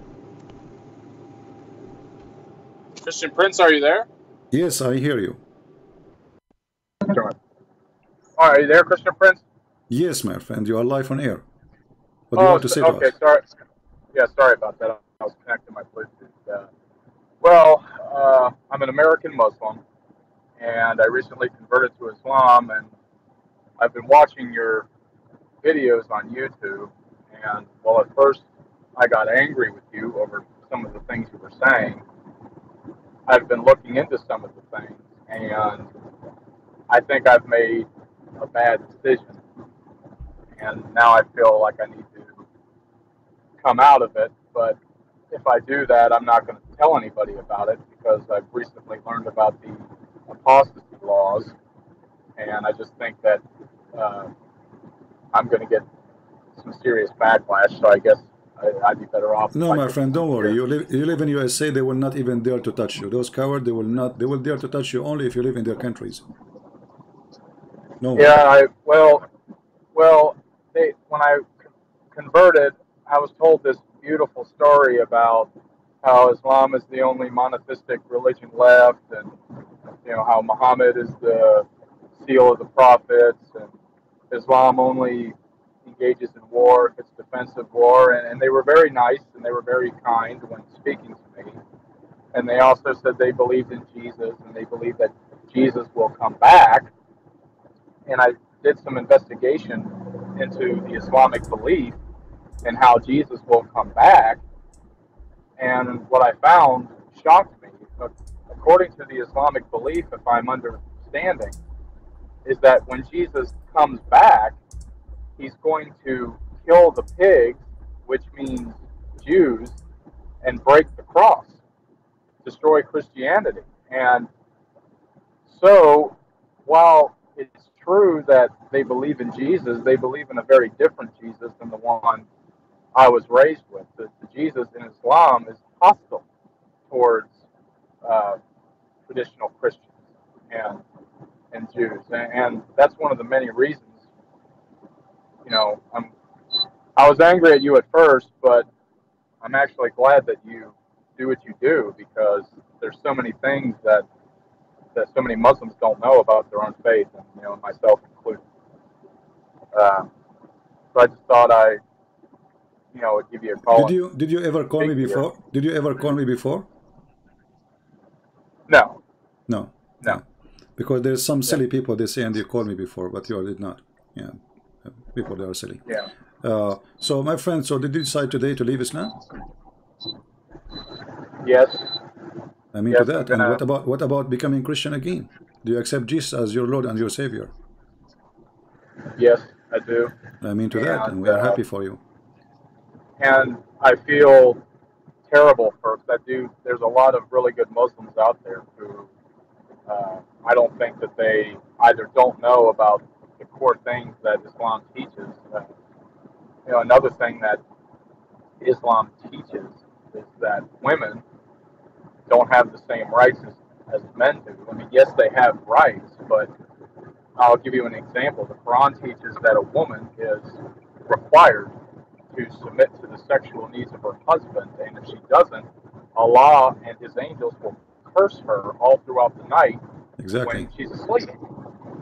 And a man is able to unilaterally divorce his wife, no questions asked. A woman can't do that in Islam. A man can have up to 4 wives, although Muhammad could have more, which a privilege. Sexual privilege to the cult leader. Exactly. And not only that, Muhammad had sex slaves. He sold sex slaves. So I've been doing a lot of investigating into the faith after I converted, and I should have done more before I took the Shahada. Yeah. For how long you been a Muslim? Not very long. About 3 months. Not very long. Few months? Yeah, a few months. Okay. I was curious. I went to a mosque. I met some very nice people there. They were very open, very welcoming. I was actually surprised on how open and welcoming they Well, they are be. nice because they wanna win you. This is the game. What do you think, they will be rude to you? I mean, they're trying to win you to join us, right? So it's a trap. Have you ever heard of a scam is not nice when they call you? Like a scam, you know what scam is? Right, and I've been asking some of my friends who I attended the mosque with some of these questions, and they don't like to hear them. They don't like to hear them. They don't like answering them. You know, or they say things like, "Well, you're taking it out of context. You're misinterpreting it," and it's almost as if Islam is never wrong, ever. The Christians are always wrong, and Islam is always right. Islam has never killed a person. It's never done anything that would reflect negatively on the faith. And I was also looking into ISIS and other terrorist organizations that have done, beheadings, and, rapes, sex slavery, and all of these things. And I thought, before I converted to Islam, I thought, well, that's not real Islam. I thought, most Muslims don't do that, so that's got to be a perversion of the faith. And what I found was Muhammad, during his lifetime, beheaded several thousand people during his political campaign after he went from Mecca to Medina. He then became a politician and a jihadist, so he switched from religion. He turned to politics, and his favorite method of execution was beheading. That was his favorite way to. Actually, his favorite was a crucifixion and putting nails in the eyes and cutting hands and feet. Oh, yeah! Wow, what a good trade-off. Yeah, this is his favorite, and this is actually in the Quran. So, and Muhammad, he practiced that. He put nails, he heated nails, and he put them in the eyes of those people who oppose him, as we can find. And with his wife, I also found out that with his wife Aisha, part of how he got Aisha to marry him was he and Aisha tricked Aisha's uncle. Not Aisha, Khadija. Oh, okay, right. Well, they tricked him into getting Muhammad to marry him.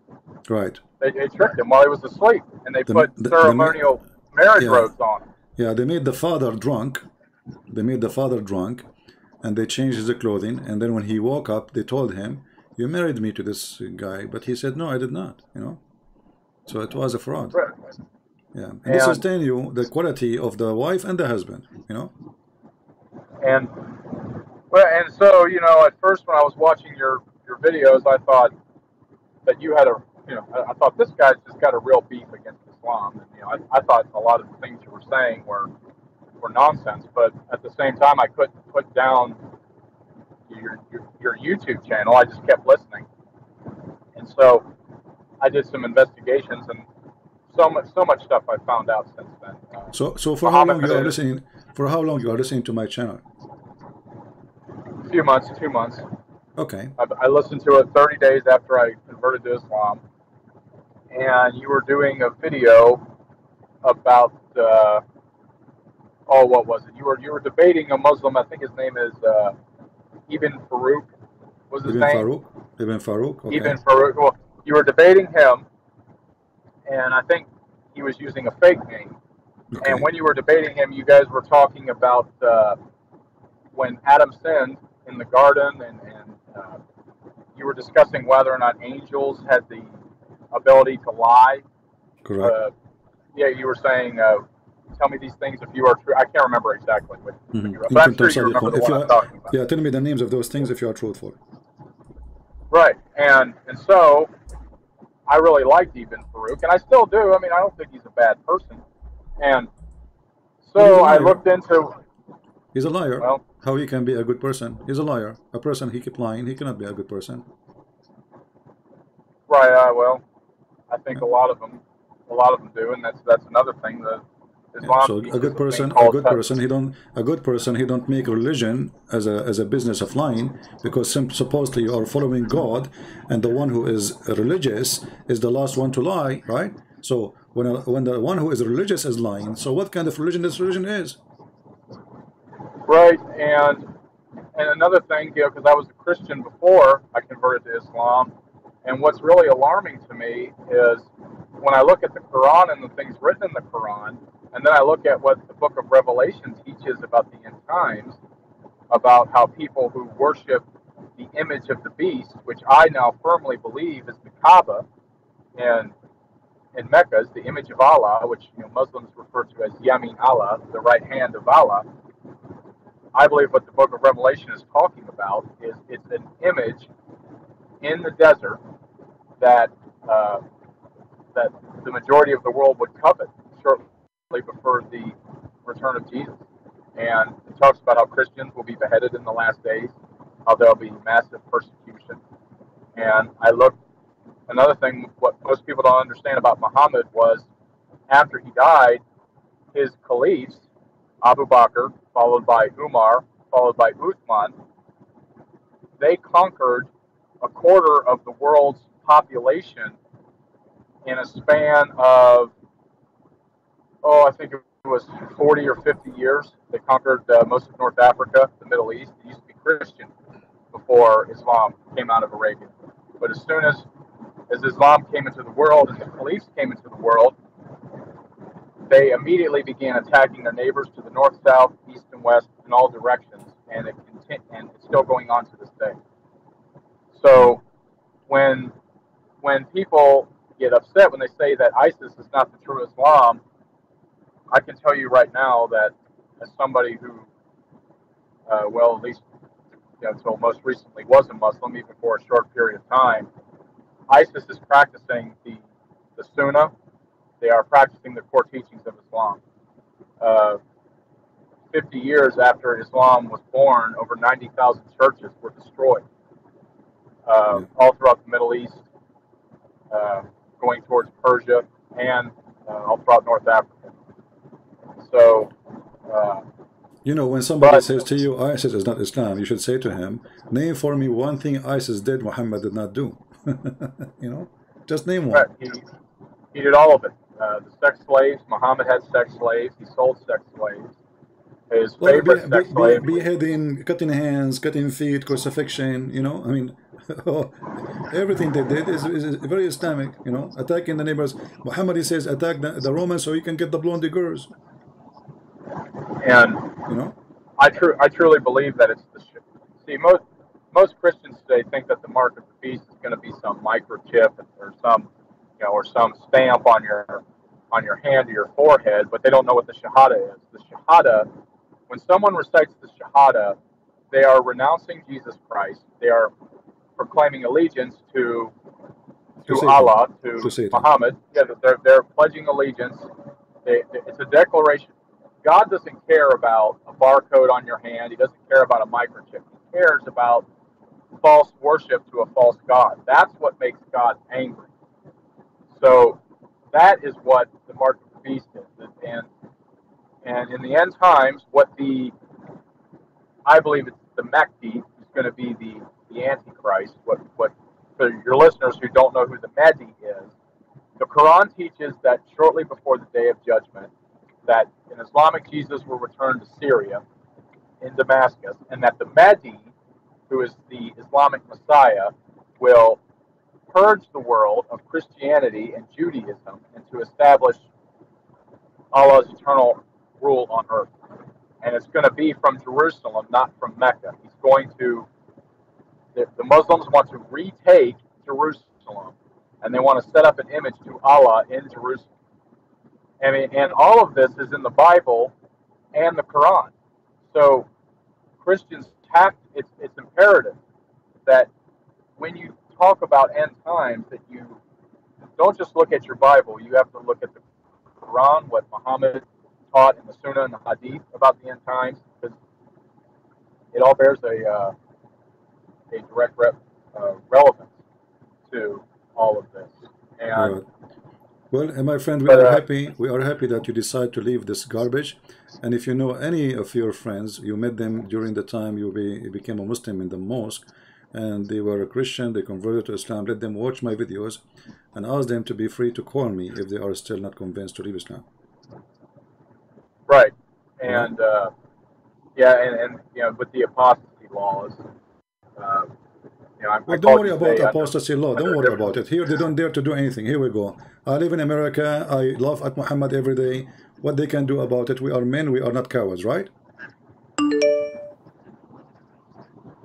Right. We are men. And yeah, I'm not worried about anything happening to me here. Yeah. What? But the reason I'm bringing up the apostasy laws, I'm not worried about happening here. Don't worry. Many Muslims take these apostasy laws very seriously. No, they don't. They don't. People are leaving Islam, my friend. People are leaving Islam. No, people are leaving Islam in the Middle East, left and right. Just go and see in the Middle East what's happening. You know, all days is over. All days is over. The only place is crazy is like Pakistan. You know, Pakistan is those are the country. All of it is controlled by terrorists. Bangladesh, maybe Pakistan. But if you go in the Middle East, if you go to many countries in the Middle East, you will see many even changing their names from Muhammad to George or whatever, you know. So all days is really over. Even now, the Islamic fatwa of Egypt, because many they are leaving Islam, they don't dare anymore to say we want to kill him. There's no. That's it. The law of apostasy in Egypt cannot be practiced. The law of apostasy, even in Saudi Arabia, cannot be practiced. They have now music. They have theater, they have a party. Even now the Saudi prince established a bikini beach. So all days is over, and I assure you soon the Saudi crown prince of Saudi Arabia will allow Christians to build the churches, because they are trying to fix this country which Muhammad damaged. So there's a big revolution in the Middle East right now, and the Middle East has a change. Just last week the government of Emirat, they changed the holiday or every weekend from the normal Friday to be Saturday and Sunday. So from now on, Muslim in United Arab Emirates, they have their weekend as us, Saturday and Sunday, which is following the Bible. Right, and for your listeners too, another thing, when people first convert to Islam, they really just, like, I was born in the United States, I'm an American, I was born and raised as a Christian. When you convert to Islam, they're really obsessed with micromanaging everything you do, how you dress, how you speak, what you're allowed to say, what you're not allowed to say. Everything is haram.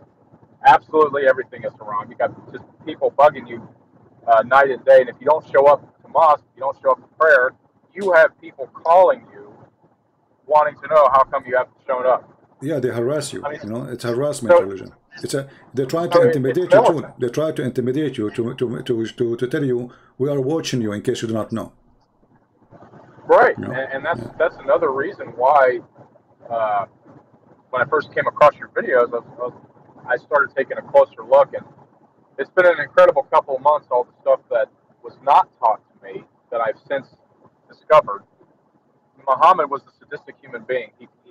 He removed the heads of 800 Jews in a single day, while his wife watched. They watched the beheadings from sun up until sundown. This was after they had conquered the city of Khaybar, I believe. Muhammad conquered Khaybar. They rushed out all the male Jews that were alive. Women and children were immediately given to Muslim families, and they beheaded 800 Jews in a single day. And then after his death, Muhammad's generals, one of his generals was a man by the name of Khalid I can't pronounce his last name. Khalid was the name. I'm sure you know who I'm talking about. Mm-hmm. Khalid had killed Zoroastrian Christians, beheaded them at once, and this is a terrible story, but your listeners need to hear it. Khalid was one of Muhammad's top generals, who was also maybe you mean Khalid. Khalid? You mean Khalid? Yeah, that's what I'm talking about. He's also a general for Abu Bakr, who was Muhammad's first caliph. Khalid went to some Christians in Iraq. He conquered this Christian city. He then took the I believe it was the Zoroastrian tribal leader. He cut off the man's head. He takes the man's head and he drains the blood into the soil of the ground below him, and then raped the man's wife in the bloody soil. This one supposedly, this one was not a Christian. Supposedly he was a Muslim, and he killed him. He cooked his head, and he raped his wife. Correct. Yeah. And so Islam destroys the human spirit. These are, when you think of these acts that Muhammad did and then his close companions did, this is why I'm leaving Islam. I can't follow this. I cannot follow this. I cannot follow somebody in good faith who, not just he did these things, but his generals and his caliphs did these things. So these were the apostles of Muhammad: Khalid, Abu Bakr, Omar. They are gang. The caliph after that, Uthman. They Yeah, all so did so those. the point is, if he is the same as his friends, all of them, they are a bunch of filthy criminals. All of them. And now one thing I'm with many Muslims today that I am happy about is that many of them don't embrace this interpretation, or they don't embrace these acts. But what's sad to me is they believe. No, my friend, you are wrong. They do. Yeah. They do embrace it. They do embrace it, but they are hypocrite. So when they live in the West, they are not in the place they can say the truth, because that will cause them to be in trouble. So because they are, this is religion of hypocrisy. Chapter 3, verse 28, it says, you can speak to them in a friendly way while your heart is like this. So they don't really, all of them, they embrace it. If you ask this Uthman ibn Farouk, if you ask him, do you support killing the Christian and the Jews? Your prophet says, when I kill the Jews in the judgment day, he will never dare to say yes, you know. But if he is living in Afghanistan, he will say yes. You know what I mean? So yeah. Those people depend where they live. They don't really, when they say to you, oh, we don't embrace ISIS, they are lying. All of them, they support ISIS. The one who don't support ISIS is government. Because why? Like the royal family of Al Saud, they knew that ISIS and Al Qaeda are a threat. Why? Because they want to take their place. But they are not opposing them because they are bad Muslims. They are opposing them because they want to take their place. You know what I mean? Yeah. Or maybe I'm at the same time. Maybe I'm forgetting to remind myself that Islam teaches that it's okay to deceive unbelievers if it spreads or advances Islam. And the Arabic word for it is called taqiyya. Taqiyya, yeah. Or hudna. Hudna is another word. Taqiyya, chapter 3, verse 28. Yeah, so it could be perhaps that, and it's hard to tell. You know, maybe they're just deceiving me because, you know, especially with new Muslims, people who just convert to Islam, you know, they don't know anything about Islam. It's really easy to deceive them, or to maybe paint a picture of Islam that is not the real Islam. So I pray that a lot of Muslims will leave Islam. You know, Muhammad, it's my personal belief that this religion was started by Muhammad as a justification for political conquest. For money, for power. This is what Muhammad is about. He's a satanic man. He made a privilege just for his private part. He made a privilege just for his pocket. He made a privilege even for God, because he made himself his God on earth. So whatever the prophet says, you obey. So he became God on earth. So this guy, this madman, he is perverted, he is sick, he is filthy, he is a criminal, and he used God in order to conquer. At the same time, he said, there's 5 names given to me. One of them is Al-Mahi, which means the eraser, and I will erase Christianity and Judaism. So Muhammad, he made it clear. I have a purpose. I am the evil Muhammad. I'm going to erase everything good in this earth. I will erase the Messiah. I will erase the angels. I will erase God, and I will place myself instead, and I will make this earth is a land of a bloodshed. And he said, I've been commanded to kill all mankind until they say there's no God but Allah and Muhammad, except the Muslims. So if you are a person who bow down to the devil, Muhammad will not kill you. If you don't bow down to the devil Muhammad, he will kill you. And this is a clear sign of a filthy man. He's a scumbag. My friend, I want to say thank you for calling us. We cannot keep you for longer, but I'm glad that you decided to leave Islam. And I hope maybe in the future you can call us to share more stories of your experience. But today, by the way, your voice was very low. Maybe next time is going to be better. Oh, yeah, sorry, I have my Bluetooth then. I apologize. Thank you, Christian friends. Have a wonderful day. It's all right. Take care. Bye-bye. So here, actually, I would like to hear this gentleman again calling us, because we want to learn from him and those who left Islam how the Muslims even got to their head. So I hope in the future he can call me, and I'm telling him from now he can call me. So Christians can learn how the trick work. how they got into your head, how they fool you, how they lie to you. And you know, all of us, we do make mistakes. But remember, mistakes about God is pricey mistakes.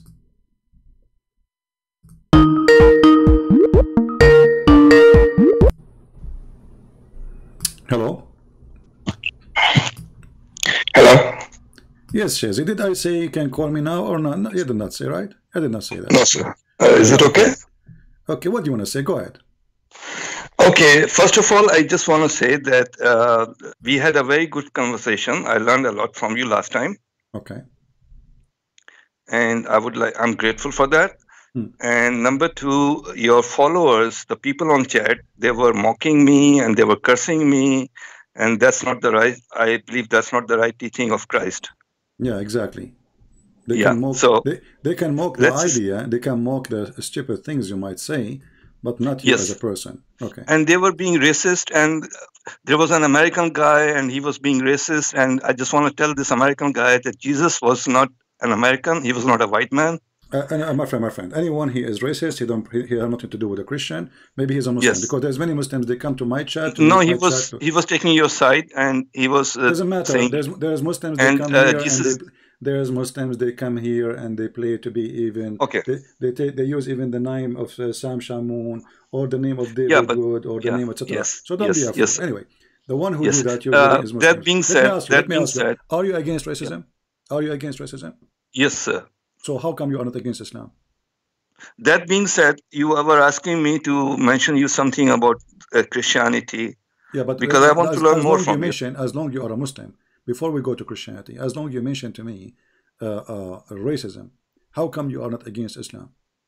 Let's talk about Christianity, and I'll answer all your questions, because last time we will talk about Christianity, no problem. If you are against racism, are you against Muhammad being racist, or you support that? Are you not talking about Christianity? Because we will talk about Christianity. Are you ashamed of talking about Christianity? I'm talking about it. You will give me the verse from the Bible. We'll read it, no problem. But I'm asking you now. If you are truthful, I will talk to you about racism both in Christianity and Islam. Okay, so let us start with Islam. Okay, are you against racism in Islam? I am very much against racism in Islam, in Christianity, in all the religions. But let me begin with Christianity, because that's where we left last time. Okay, go ahead. Give me a chance. Thank you. Go. So tell me, how can someone sell his daughter for slavery? Is that what kind of religion is that? You see, when people they mock you in the chat, I don't blame them because this is stupid. What does this have to do with racism? Exodus 21. What does this have to do with racism? No, I'm talking about Christianity. I'm talking about Christianity. Now you said you want to show me racism in Christianity, and no, you wanna pick and choose what you wanna say. No, you said racism. So let me. Because are you ashamed of this? Are you ashamed what is in the Bible? No, we're not ashamed. We're never ashamed. This is why so answer me then. You see, if we are ashamed, we will not keep it there. How can you sell your daughter to slavery? I will tell you how. Just don't be stupid. This is about selling the service for your daughter or even yourself. The Hebrew, they are ground rules. Exodus 21. Shut up. Let me answer you. A Hebrew person, he can sell his service to be a slave for 7 years. No, it doesn't say that. Exodus 21. Put it on the screen. 21 verse 7 to 11. Father can sell his daughter to slavery. You are stupid and you are not truthful then. Let me ask you. If I make a challenge to you and I show you the proof that a Hebrew person can be a slave, he can give his service up to 7 years maximum. I'm not talking about the same chapter. I'm not talking about the same chapter. I'm talking about Exodus 21. This is a book. Verse 7 through 11. This is not up to you. So they gave their service. When you say they sell, they are saying. I'm talking about the Bible. It's in your Bible. I'm talking about the Bible too. I don't want to scream and lose my voice. Who cares about same chapter or not? This is a book. This is not a chapter. This is the law of the Jews. So when we say the law of the Jews, they have a law. You don't take one phrase and you say, I don't want to follow the other law. There's no contradiction in the law. So a Hebrew man, he gave himself as a slave. Those at that time, people, they are poor. The one who cannot make money, he cannot make living, he go to a rich man, he says, me and my family, my daughter, my wife, all of us, we would like to be your slaves. Or if you cannot take us, all of us, well, me or my daughter. So the sale of a daughter here is not a sale, because that person cannot even sell that person. It's a sale of service. Today you sign a contract, you want to work with somebody for a year. So either you want to be a coward, you want to be a coward, you don't want to listen, and you are a hypocrite. Let me ask you, so are you a person who says, if a verse in the Quran says something, and a verse in the Quran say different, something complete to it, we take only one verse? No, we are not taking only one verse, we are taking the whole chapter. Exodus 21, no problem. verse 7 through 11. Hold on. So can you put it on the screen? Do we take only one chapter, or we take the whole chapter? We take the whole book. So if one chapter, do we take the whole book, or we take only one you're book? cherry picking Islam, but you're not cherry picking Christianity. Are you ashamed of that? It's you who is making cherry for a chapter. Okay, shall I go to another chapter about slavery? Who cares? There's so many. There are tons. There are tons. It's not the only one. You are stupid. You are saying to me, I just answer you, that a person, a Hebrew, he can be serving as a No, I'm talking about a father selling daughter to slavery. This is not the a Hebrew same. person. This is the answer. I give you the answer. No, there are ground rules for what the slave should do. Okay, hold on. Let's hold on. So I'm going to ask you right now. Do you Muslims sell your daughter for slavery? No, in Christianity we do that, but not in Islam. We don't sell daughters for slavery. First of all, you eat it. This is not Christianity. This is Judaism, and this is the law of Moses. Yeah, but you're not following. This is the Bible. You don't follow that. No, we follow. You don't believe in that? Isn't it your prophet says this is the law? Okay, what about Peter 2:18? Slaves submit to your masters. Hold on. You see, don't be stupid. That's the Bible. That's your second testament. We can't talk in the same time. All right. So, isn't it your Quran says that the law of the Torah was given to Moses? Yeah, but then it was changed. Who changed it? People did. Where? Because, okay, let's talk about the second testament. Don't. We are following the slaves submit to your masters. Peter 2:18. Don't change, coward. Don't change. One by one. You just said it's changed. How it's changed? I don't know how it changed. Maybe you change it. I don't know who changed it. Why your stupid Quran saying? Because you're 2,000 years old. Maybe you change it. Hold on. So why your stupid Quran saying, I agree with what you have? Yeah, with the original book, we agree with what you have. Okay, what you have, but you say you are going back again to the Bible because you're ashamed of Christianity. Okay, let us see. I talked to you. Okay, let us see. I talked to you for 1 hour only about Islam last time because I'm not ashamed of Islam. No, you are ashamed of Islam, and I'm not ashamed of Christianity. I talked to you for 1 hour, and you were defeated. That's why you don't want to talk to me. That's why you're hanging up because you're ashamed of your books. Let us see with a shame. You are angry because I wiped the floor with you. You are the one who agreed that your God is the moon god. Yes, so what's wrong with that? What's wrong with that? The moon god means you are worshipping the devil. The moon god is a No, we are not worshipping the devil, we are worshipping God. Read for me in the screen in front of you. You say that you are worshipping a man. So we worship a man, no problem. But this man is God. Yeah, but so the same way. It's just the image. No. This the image of God. This man you are talking about, he's alive or dead? The man is alive, not God. God is not. God is there. This man we are worshiping, he's alive. So if this man is alive, then are you telling me that the man we are worshiping, is he alive or dead? So you are telling me that there are two gods now. This is not the question. There's a man who's alive, who's God, and then there's God. Abdul, don't be stupid. I'm asking you, the one we worship, he's a man. Why you don't want to talk about Exodus 21, verse 7 to 11? We answer you about it. You are the one who said, what about Peter? What about Peter 2:18? Slaves submit to your sister. You are the one who said that the Bible has been changed, so we have to cover that too. We are going. What about Matthew chapter 5, verse 28? Anyone who looks at a woman and thinks of her commits adultery. What kind of book is this? What? Say again. Anyone who looks at a woman and thinks of her commits adultery. What kind of book is this? Okay, so your prophet, he went. You look at a woman and you have committed adultery. You look at that's her. In your Bible, the New Testament. Okay, you don't agree with that, right? Yeah, if I look at a woman, have I committed adultery? What kind of book is that? What kind of religion is that? Last time you called me 2 days ago, I said to you, you're a prophet. He made a verses saying, any woman, she can offer herself to the prophet to if her. You said to me, women, they love to sleep with the prophet because they want to do. No, I said women are attracted to famous and big people. That's what I said to you. Okay, so in the Bible it says you have to be decent. If a man, he look at the woman, she is not his, that will make him committing adultery, which means the Bible. That doesn't make sense. It doesn't make sense because you are a filthy Muslim. Because anyone who thinks of her commits adultery. If I'm thinking of a woman, am I committing adultery? Because you are a filthy person. You are saying to me that if you go to your wife, your brother or your son wife, you look at her. And women are stupid and inferior to man and should just shut up. Timothy 2. We will go to that. Timothy 2, chapter 2, verse 11 to 14. Like a monkey. Don't make me. No, there's so many things. You're jumping like a monkey. I'm just telling you. What's wrong with your Bible? What kind of book is this? One by one. Are you saying to me that if you go to your own son, it's okay to look at your son wife and you desire her? No, you can look at any woman and it's adultery. Any woman you look at, you have a job, and there are so many women at your job place, and you're looking at them and you are a stupid donkey. That's not what the verse says. Don't call me again. It's talking about a man, he desire a woman, you son of muta. Where does donkeys come to me from? So if this is make the Bible bad, so what is good then? What good is Muhammad the coward, he went to his own son. He flirted with the wife in the house of the husband. And this man complaining that the Bible says if you look at a woman and you desire her, you are bad. Can you believe how filthy this cult is? He is angry, saying, what kind of religion this? It says if you desire a woman, she is not yours.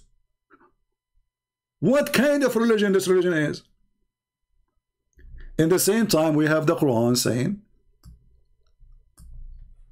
Allah was speaking to Muhammad saying, why you hide what is in your heart and what Allah revealed to you about Zainab? The God of Muhammad is encouraging Muhammad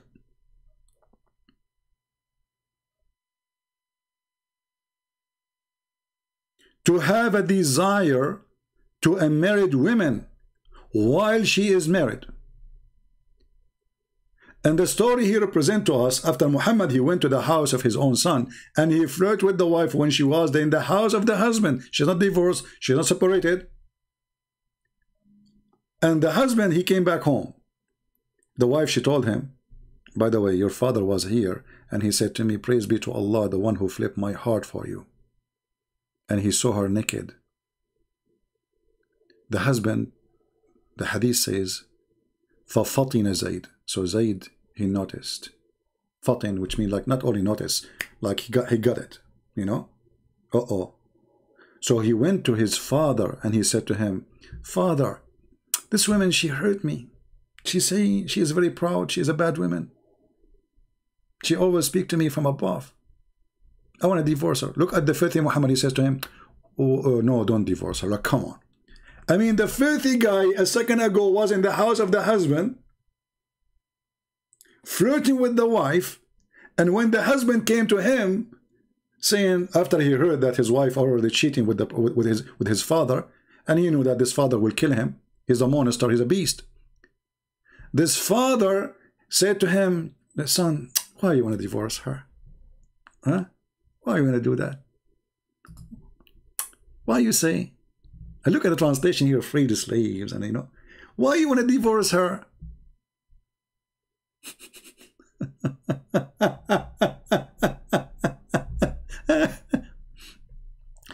Keep her to yourself. This potato is upset. You see, you are just a stupid fool. This is why I'm not going to waste my time. And as long as you are against slavery, you son of muta, then what kind of religion? All of it is about slavery. If you are against slavery, and you know, he said this is racism. Do you see the stupidity? This is racism. We ask him, what is racism? He says, a father, he sells his daughter. All your Quran is about slavery. Even a slave of war in the Bible, you cannot have sex with a slave of war without marrying the slave. And a slave of war cannot be sold. It can be freed only. It's not for sale. Muhammad, he bought, he sold, he captured, he raped. The Quran in chapter 4 verse 24 says, it's forbidden for you to have sexual intercourse with married women, except those who they are captured. In the Bible, this is absolutely rejected. A man, if he want to have sex with the slave, he have to marry the slave. And that means the slave is free. So this potato, you know, this is the racism. What kind of religion says if a man, he look at the women, this is bad now? This is bad? This is bad, yes, because he's a Muhammadan. Muslim, they want to look at every woman walking by. Look at the filthy Muhammad. A woman, she walk by. She's wearing burqa. But she made Muhammad horny because Muhammad is filthy. So the Bible preventing the Christians from doing such an act. Islam is encouraging the Muslims to look at their own. If this guy, he go to his brother's house, he will start looking at her ass, for he's following Muhammad. People, did you hear it?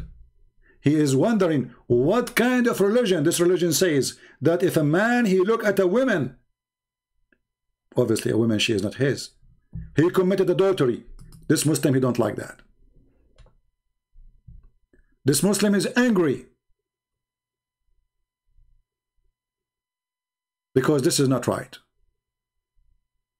And this is telling you that Muhammad is a perverted man, and those who follow him, they have to be perverted too. This person have no problem to look at his own daughter, maybe. Actually, do you know that you can have sex with your daughter in Islam? This Christian prince is lying. There's in the Quran, there's a verse says you cannot have sex with your daughter. No. The Quran says you cannot have sex with your daughter from marriage. But if you have a daughter out of marriage, you can have sex with her. This is how filthy this cult is. Chapter 25, verse number 54. وَجَعَلْنَاهُ نَسَبًا وَصِهْرًا. We go and read the interpretation. It says, if a man, he have sexual relationship with a woman, and he have a child from that woman, he have no problem. It is not haram for him, literally, to have sex with the mother, which is a girlfriend now, not a wife, and his daughter, because the Quran forbid him to have sex from his daughter from marriage. Anything out of marriage is not to be considered. And let us show the reference. We are not people who say things by making things up.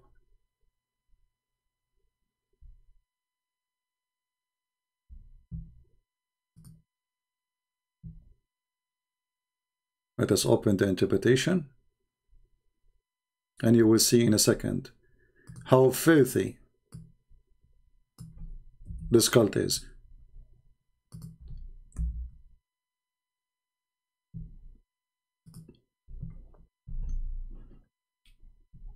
I can't even believe it. There's a certified donkey. He says to us, what kind of religion forbid you from looking at women? She is not yours.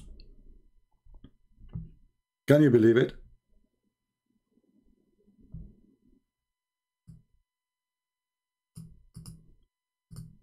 I opened the website of Saudi Arabia. Is not working. Let us try their website. The website open, but it doesn't show it. It shows the inside of the link. Okay, let's open this one here.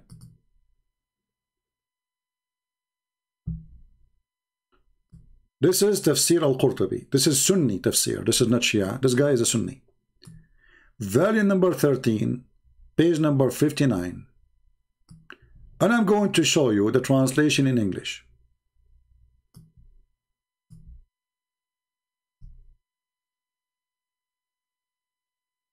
Anyone who speaks Arabic can read with me. And if you are a person who speaks Arabic, call me please, and you are a Muslim. I would love to hear you translating. It says here, النسب عبارة عن خلط الماء بين الذكر والأنثى على وجه الشرع، فإن كان بمعصية كان خلقا مطلقا ولم يكن نسبا محققا، ولذلك لم يدخل تحت قوله حرمت عليكم أمهاتكم وبناتكم بنته من الزنا لأنها ليست ببنت له في أصح القولين لعلمائنا وأصح القولين في الدين، وإذا لم يكن نسبا شرعا فلا صهر شرعا، فلا يحرم الزنا ببنت أم ولا أم بنت، وما يحرم من الحلال لا يحرم من الحرام. Translation. We will use Prophet Google Translation.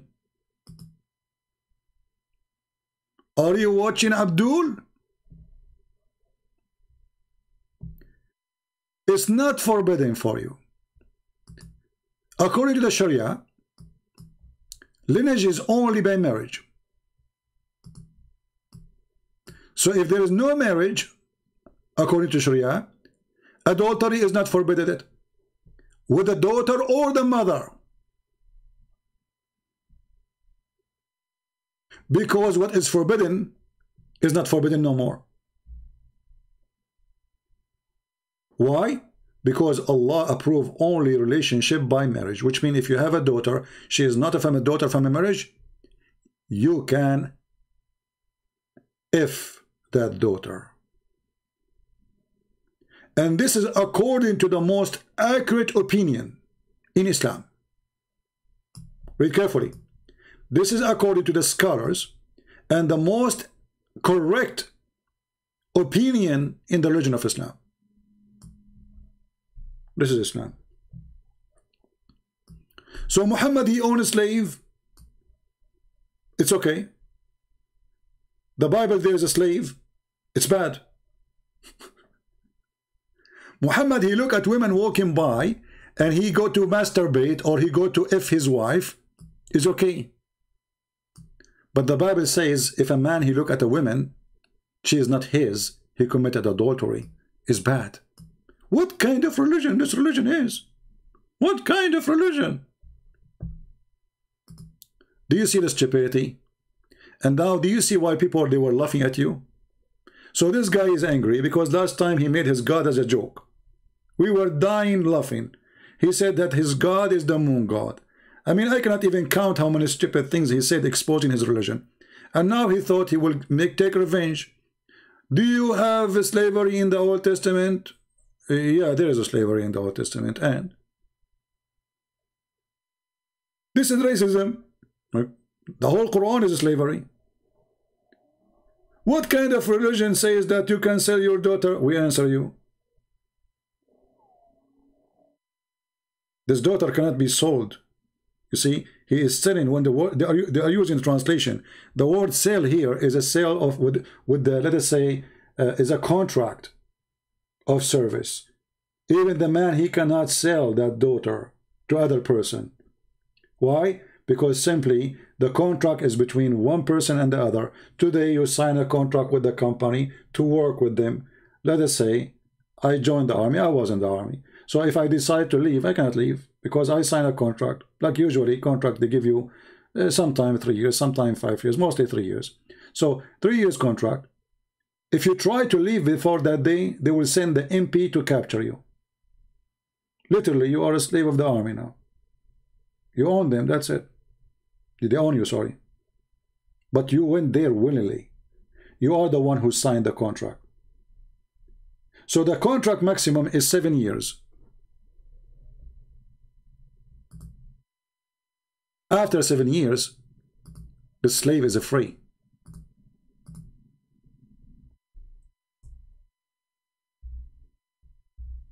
He is not a slave forever.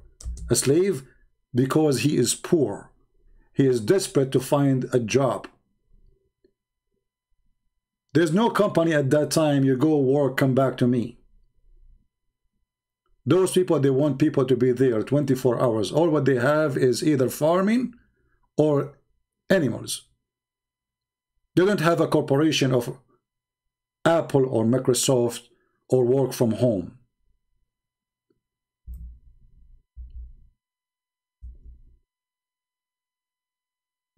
Speaking to the fool is a struggle. And the fool, he decide,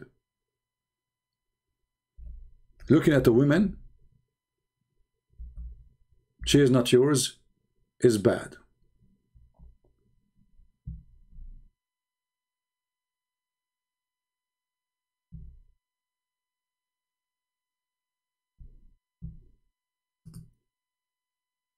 And the guy, you know, he said to us that this is not in the same book, right? Not the same chapter, sorry. But this is the same. He is just a donkey.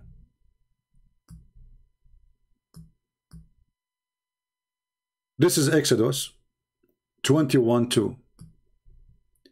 If you buy a Hebrew servant, you see it says a servant. Do you see? Do you know why it says the word servant in translation, some translation? Because simply present that the slave is a servant. So 6 years, when he entered the 7, he have to be released. So the maximum is 6 years and 1 day in the 7. So by the 7th year, he's out.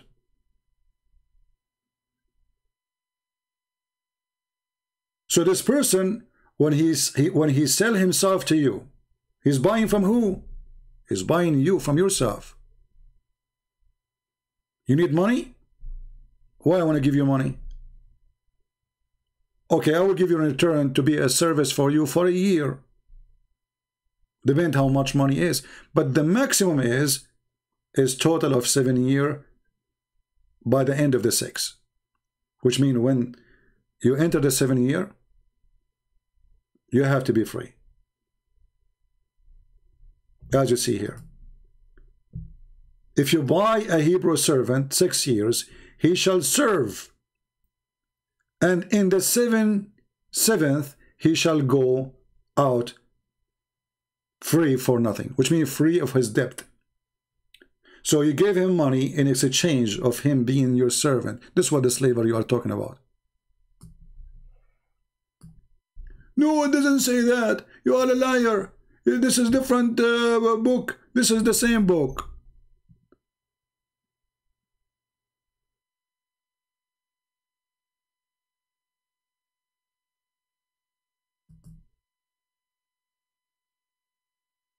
Do you see how they are angry with foolishness?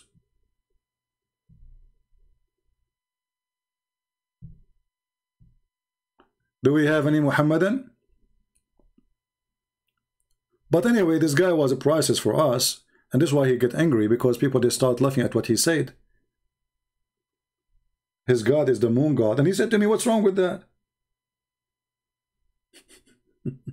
What's wrong with his God is the moon god? It's a contract. Football player or not, it's a contract.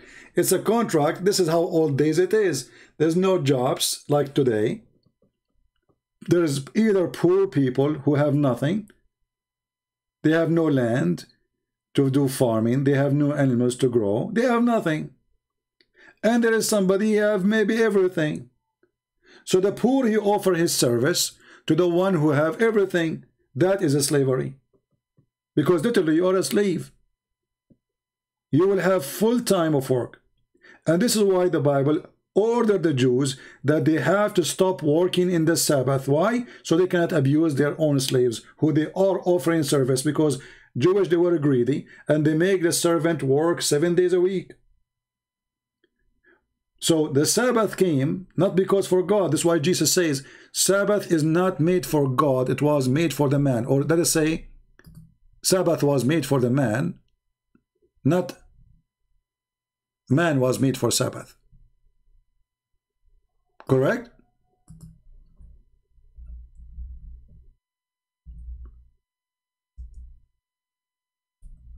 Let us pull the verse. The Sabbath, which is made for the man, God do not need a Sabbath.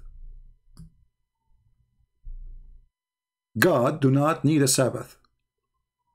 It was made for your benefit. And here you see how Jesus He was always amazing with his wisdom. The Jews, they worship the Sabbath, but they forgot that Sabbath was made for the man. It's not made for God. What God will do with your Sabbath?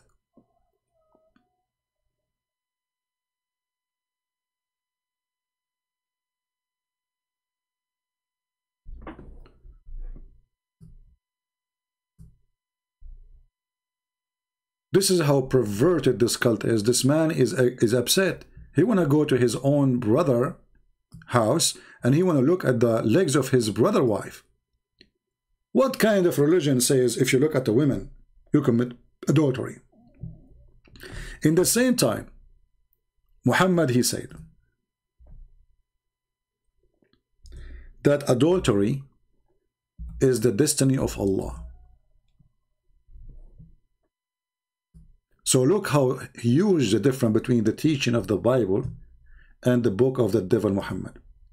According to Muhammad, verily Allah has fixed the very portion of adultery which a man will indulge in, and which he of necessity must commit. The adultery of the eye, the lust of the look, and the adultery of the tongue, and etc. All of this is what? Is a fate. So you don't even choose it. In Christianity, no. In Christianity, when you do adultery, it was your choice. In Islam, adultery, it was the choice of Allah.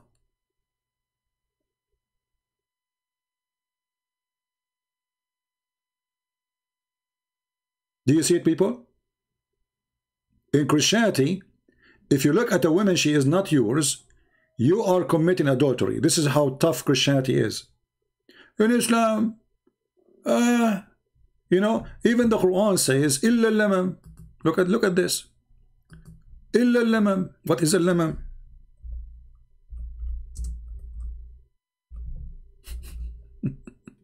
What is the heck? What the heck is that?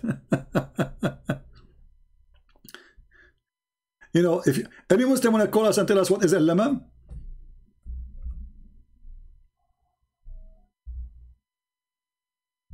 Any Abdul? I bet you 99% of them, they don't know what I'm talking about.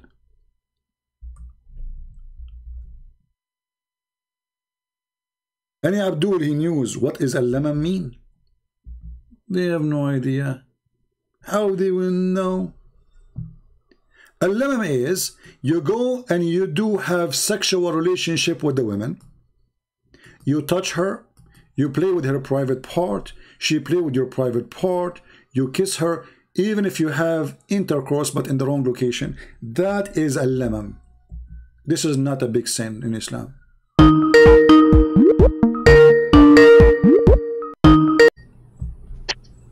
Let us see this person. Hello? Yeah, hello.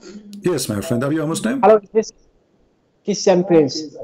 Yes. Yeah, literally, I'm still a Muslim, but you know what? Don't tell anybody. I want to get out.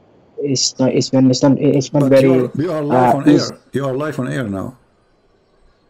Yeah, please don't tell anybody. It's serious. Yeah, I wanted to ask you about. But you are live on air. If you don't want me to tell anybody, are you being like joking or what? No, I'm not joking. Okay, look, I bought 3 of your books, both books here. Right. The Sex Okay, 1, so Sex you 2, are and saying also. you do not want me to tell who are you as a person. Don't worry. Always we keep things private. All right. Yeah, please. But I'm from West Africa originally. I'm currently living in Germany. Okay, I am an asylum seeker in Germany. Okay, you know how it works through this migration stuff, and there's nothing wrong about it. But I'm telling you. Okay, now I wanted to ask you about. Do you know anything about this group, this domination called Malikis? Because this is where this is exactly the type of Islam my family is practicing. Okay. Yeah. And just last week I got into a very big fight, virtually argumentation, over the phone. Okay. Yeah. So I wanted to. Did you know, Christian Prince, the real truth about circumcision? You know, like women, they should be circumcised because if not, they will be very unruly and they will be fighting for over men. You know. So I heard a lot about this, but it's a big topic in West Africa right now. You know, and my position is that I don't want in future, if I will be married, my daughter, I don't want my daughter to go through this circumcision. But it's something that is very rooted down there. So I want you to tell me, please, what did you see in the teachings of Islam? Because I understand from what I read from your books that most of these things are hiding from us. Okay? Yeah, but please, is circumcision taught by the Prophet or is it in the Quran? Well, first of all, you know, Muhammad himself, he never been circumcised. Muhammad himself, he never been circumcised. Okay. And then you ask yourself why Muhammad, he is teaching people to circumcise, and he himself did not practice it. The Muslim, they will say to you that Allah is the one who does circumcise the Prophet, so he do not need to anyone to circumcise him. And for sure, circumcision here is not really, you know, a real circumcision. They say it's like, you know, he circumcised him, you know, in his way, you know. But obviously, Muhammad is trying to copy the Jews about circumcision. However, when the Quran, when Islam, he speak about women, there is many hadith speaking about women's circumcision. And this is where the Muslim, they sponsor those ideas of circumcision of women. And even the Muslim, they have tons of articles about the benefit of circumcision of women. Exactly. Yeah. So yeah. if we go in the hadith, yeah. Let us go in the hadith here. Okay. I'm trying just to find the hadith which is speaking about. No problem, sir. I'm ready to learn.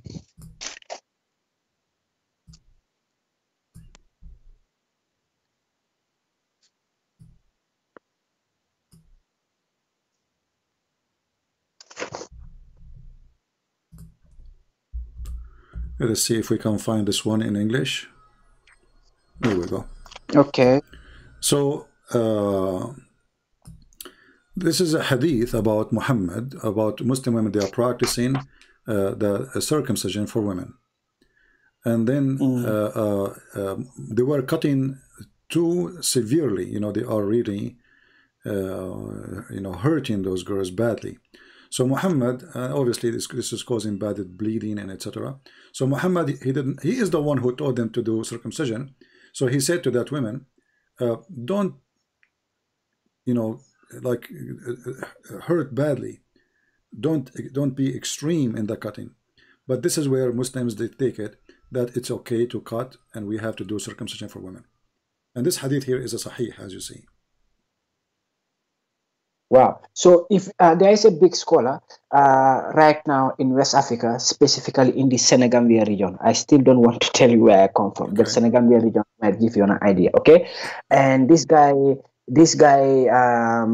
studied from Egypt or somewhere very close to that area, but he recently sided with campaigners from the West, okay, who are trying to outlaw, okay, this female genital mutilation. And this scholar also says that the practice of female genital mutilation is un-Islamic. It's nowhere in the Quran.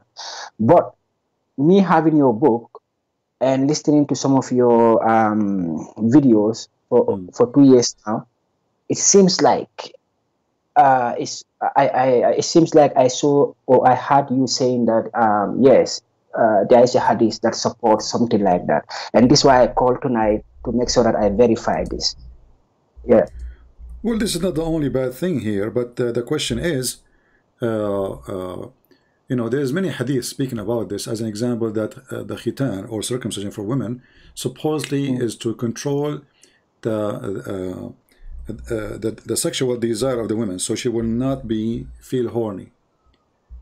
And this is mean that only Muslim man, he can enjoy sex, and Muslim women, she should not enjoy sex. And actually, this is why you will see that the wife of Muhammad, she's obviously being circumcised, and she never have orgasm. So if we go and we read here, you will see that the wife of Muhammad, her name is Salama.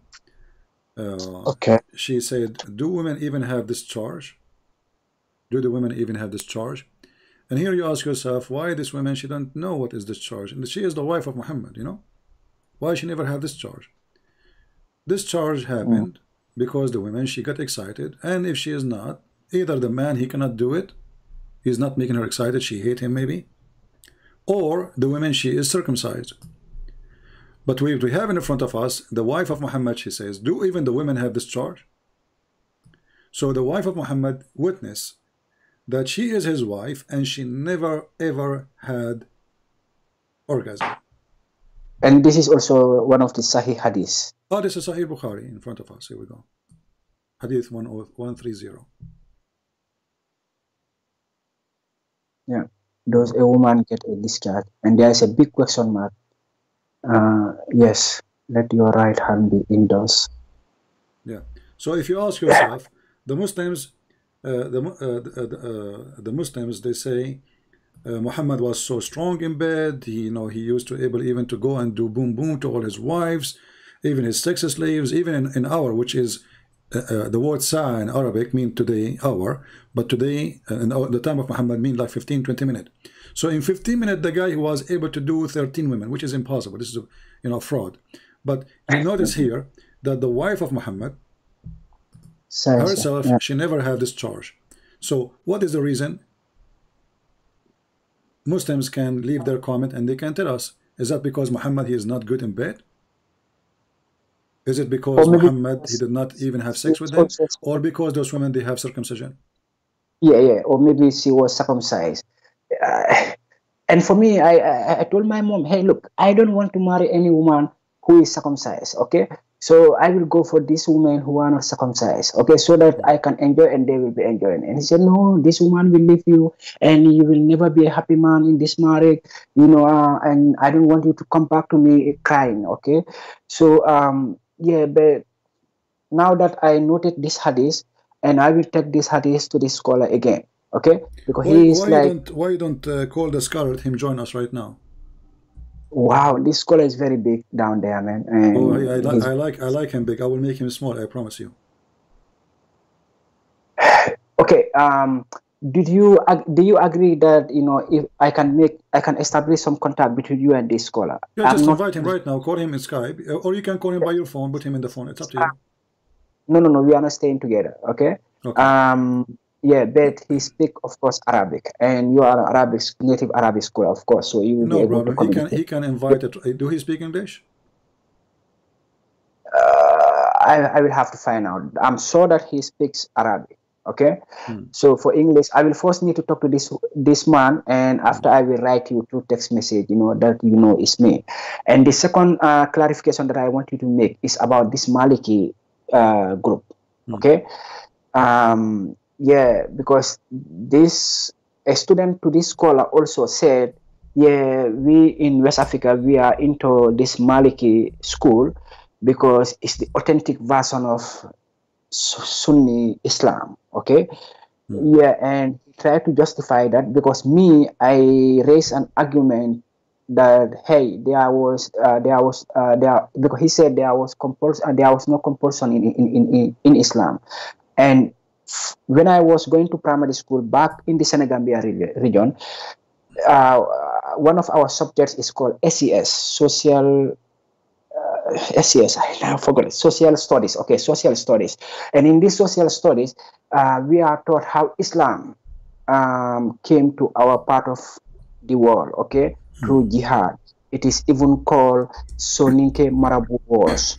So Soninke is our local language. It only means those pagans. Soninke mean pagans, okay? And Marabouts mean these scholars who know about Islam. So Soninke, the wars between the pagans and the Marabouts. And in the school, everybody in that area, you went to school, you have to go through this curriculum, okay? So I was like, hey, we all know when Islam came to our side, and our people were never before Muslims, okay? So they were converted forcibly, terribly. People were massacred, and the book follows. And even the griots are even singing that in folklore, in songs today. But he's like he's adamant that there is no compulsion in Islam, and he even came up with a verse. Okay, and because I have a lot of things that I'm doing, so I cannot even remember whether this verse is from Medina or from Mecca. From your books, I read it last year. There, you were countering this argument in your book. Okay, there is also a verse that says that that encourage Muslims to wage war. Okay, but this man is like, no, the verse that encourage Muslims to wage war, that is the first verse. But later the second verse came that says that Muslims should not wage war. There is no compulsion.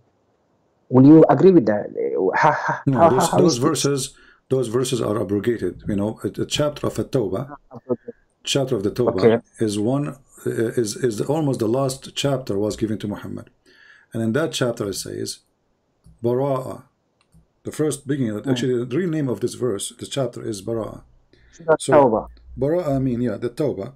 This is the real name of the Tovia. It's not really. It's not a Tovia. It's called Bara'a, the real name. Even the Muslims agree this is the real name, you know. So in the chapter of a Tovia, Muhammad is a hypocrite. So when he was weak, you know, he said, okay, let's sign a peace agreement because simply we are weak. But when we are not weak no more, we are going to kill them all. So if we go in chapter of a Tovia, and I will put for you the screen, verse number 1. You see in the translation it says freedom from all obligations is declared from Allah and His Messenger.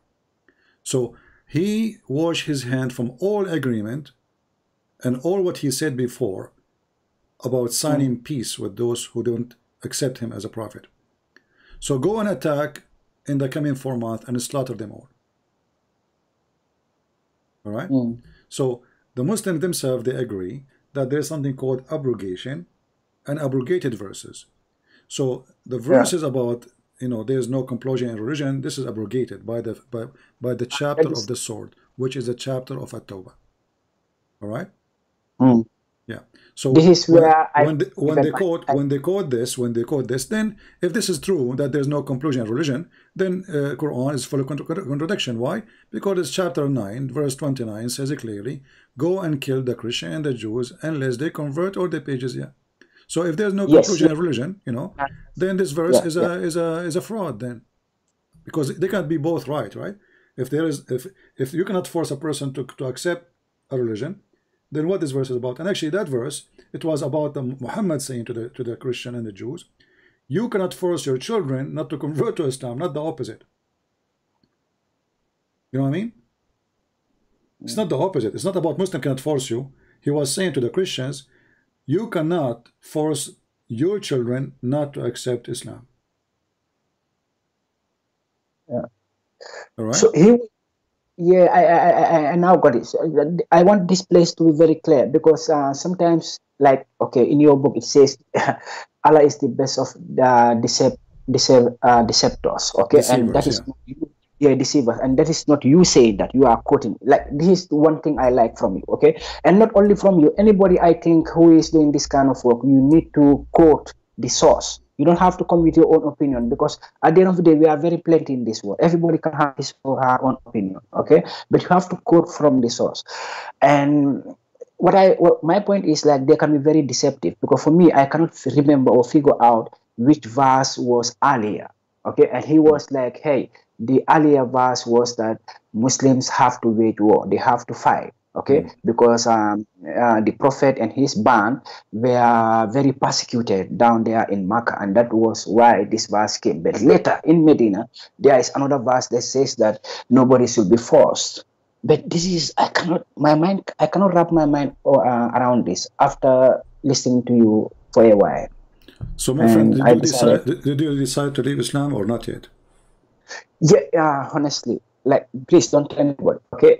Yes, I already said I'm from West Africa, okay? So yeah, that's okay, but they will not locate me. So yeah, I honestly leave Islam, okay? All right. Okay, so as long as you decide to leave Islam, we are very happy for you. What do you think about becoming Christian? Yeah, for me, becoming Christian also, I try to, I managed to get a copy of a Bible, okay, to try to read myself when I was not very busy, you know. Yeah, you know, and I came across some passages that were really difficult to me, you know. Like what? So maybe Give me some, you know, so I can help you. Okay, the passages has to do with slavery. Okay, has to do with slavery, and I was seeing in the passages. The passage was like, "Hey, you have to obey your master, even if your master is not looking at you. You have to, you have to do your work as if he is watching over you." Okay, yeah, and I was like, "Who is speaking here? Is it some kind of prophet, or is it Jehovah or Yahweh, or who is speaking here?" And the few Christian friends that I'm having around, they said, "Yeah, this is Yahweh or Jehovah, you know, the supreme power speaking." You see, my friend, when the Bible speak about you have to obey your master, you know, and this can appear in many places actually in the Bible. It's speaking to the Christians, right? Because who is the one who read the Bible? The Christians, right? Yeah. Okay. So we just, before you call me, we just showed you that even in the Old Testament, people they sell themselves, their service, to be a slave for a maximum of 7 years, which means 6 years and 1 day. And after that, they have to go let free.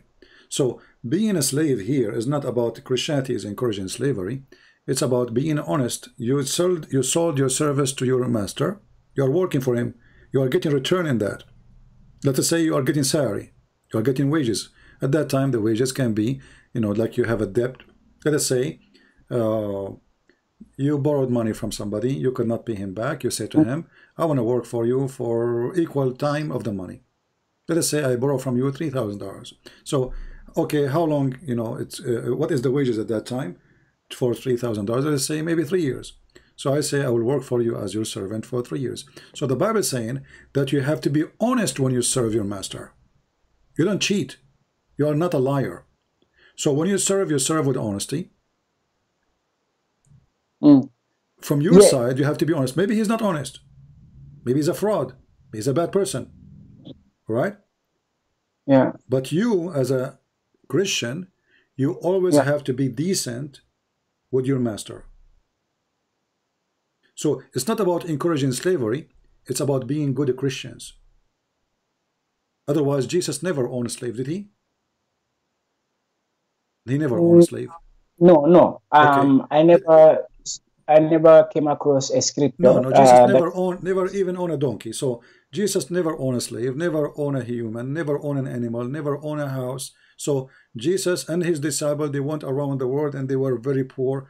They never owned anyone. They never bought anyone. They never, you know, they don't have an army and soldiers and slaves and servants. Jesus himself, he washed the feet of his disciples, correct? You heard, I think you heard of that before, right? Yeah, I heard of that. So Jesus here is being a servant, and the disciples, they were the masters. He said to them, when they said to him, "Lord, how we can let you do it? I mean, you are our Lord." He told them, he said, "You cannot be a master without being a servant." So a Christian master, he have to be servant too, right? So the servant here, my friend, when the Bible speaks about obeying your servant, is about don't be hypocrite. You will be a Christian and you do what you know, what is your job is. Let us say I work now for Amazon, and I believe Amazon is a form of slavery. And actually, truly, I believe that those big companies, they are enslaving people. Calm down. You said what? Amazon? I believe Amazon and those big companies is a form of slavery today. A form of slavery, okay. A form of slavery, yeah, because they make billions, trillions of dollars, and you get $8 an hour, you know. So they're what you need them, you need them. So you give your life for them. You work for 20 years, and then you get what? Hardly you can afford to buy maybe an apartment. But the one who is your master is a filthy rich, right? So this is a form of slavery, but this slavery is different today. You go home, you watch TV when you are done, you know. Because here the master, he don't want to be responsible for you. So after the 8 hours of work, go home, because I wouldn't want to be responsible for you, okay? Just go. So slavery still exists, but it's different form. People use people today is different form. However, if I accept to work for the beast of Amazon or Google, I have to be a decent as a Christian.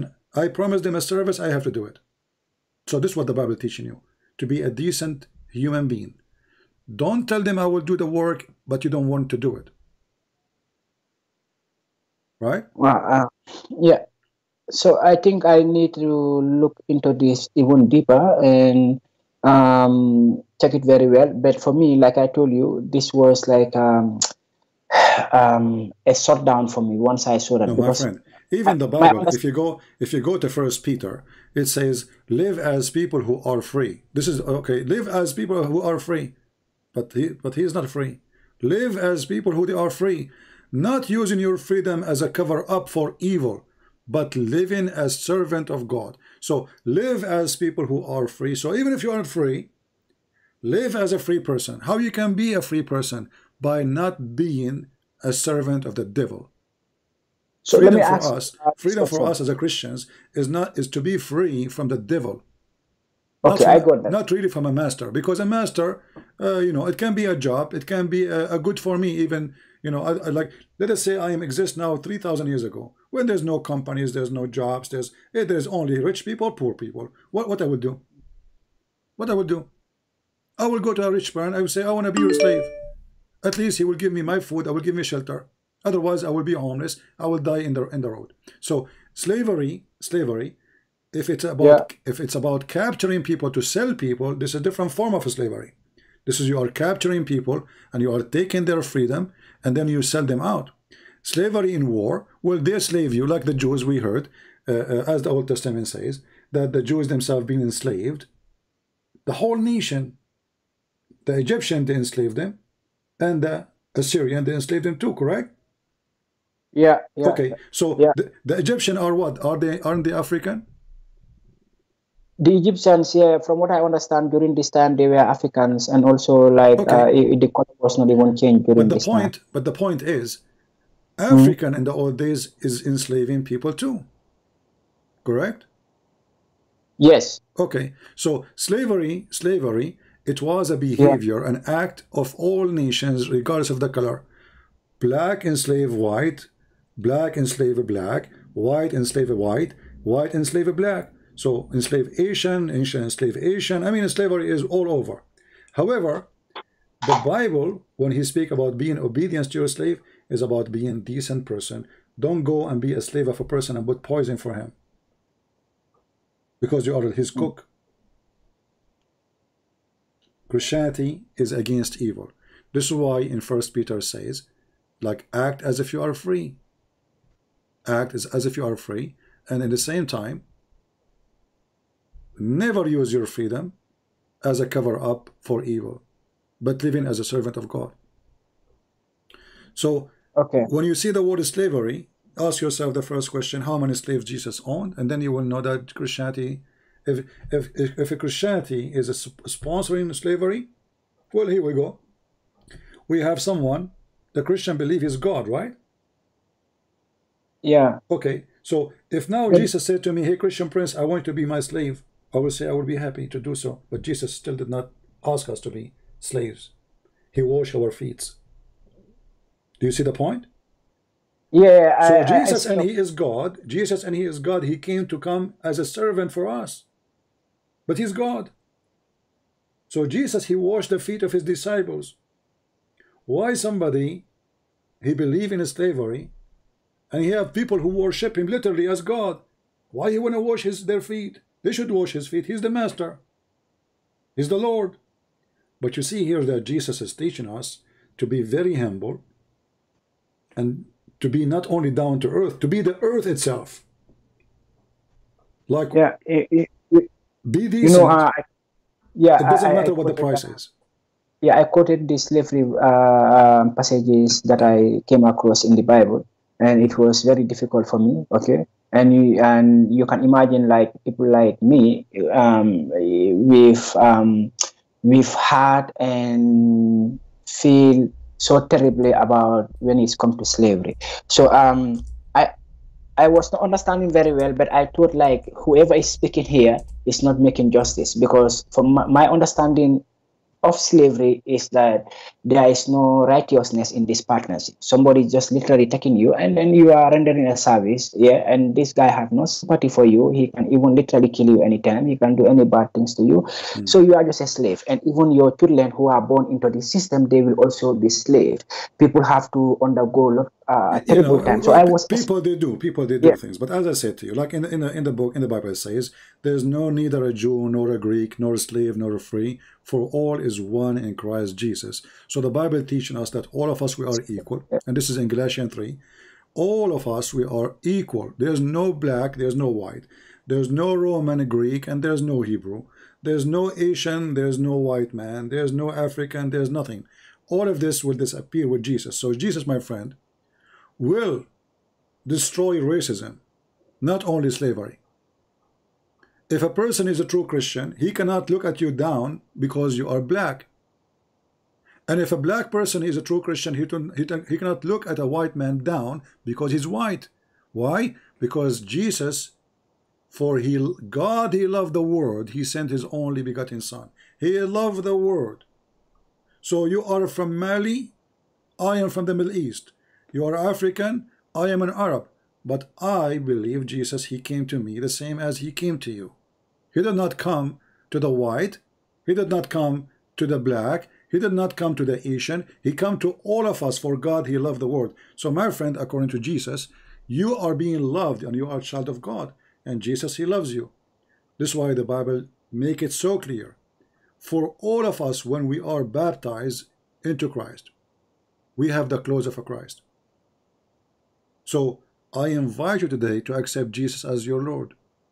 So you can receive the baptism, and you can be, me and you, we can be free forever from the slavery of the man and the unjust of a human being. Because in the heaven of the Lord, there's no unjust. In Islam, Allah will give you 80,000 child as slaves. Endless numbers of females as sex slaves. Even in the heaven of this garbage religion, there's slaves. With Jesus, he and she, they will not be married. They will be the same as angels. So what Jesus meant, that when you are a Christian, you will be free like an angel. He will free you from everything, even from your needs. You do not need food. You do not need sex. You don't have a master. You don't have a slave. You do not desire anything evil. So Jesus, he free you. Muhammad, he enslave you. So I'm asking you now, my friend, would you accept Jesus as your Savior? Yeah. You do? Yeah. I'm a little bit scared, okay? I don't want to make any terrible mistake that I will regret for the rest of my life, okay? So one thing I can tell you that, I'm convinced from the evidence that I see so far, okay? I cannot be a Muslim. That one I'm convinced, yeah? So I have to find a way to talk to my mom about this, okay? Because I share everything with my mom, okay? And she's the only person in the world who can understand me, yeah, like the rest, okay? So, yeah, but I know it's gonna be difficult, and I know she's gonna be shocked, yeah, but I hope that eventually she will have to accept it because she loves me so much, and I love her also, yeah. And for me to just stood here and tell you, yeah, I can be a Christian today without even, getting myself familiarized, yeah, deeply about the Bible and Christianity and about the life of Jesus, etc. I think it will be a little bit premature. And this is nothing against you, yeah, please. No, it's okay. For me, I invite you, I explain to you, and it's up to you to accept or not. Anyway, Okay. feel free to contact me in any time if you think you have more questions, or if you decide to About the accept. scholar. Yeah, What? about the scholar, I will make sure that I establish contact. If it works, I will text you. Always, you do Yeah. not need to tell me. You just tell him. You can just bring him and let him call me if he dare to call. Yeah, and before I leave you, my brother, my dear brother, what is your take and understanding about when Jesus was asked in the courtroom, is he really the king of the Jews? But he was not answering as I am expecting him to answer. He was like, you yourself said. And so he said, why you asking me if you know who I am? Yeah. So for me, in my own little or my not very advanced knowledge, I was expecting Jesus to say, yeah, if the accusation was correct, yes, what they accuse me is yes, I'm the king or I'm not the king. I am the king for sure, and that's why they crucified him. You see? Yeah, but he himself did not confirm that. No, he confirmed. He said, you said so. He did not say, no, I am not. He said, you said so, so you just admit that I'm the king.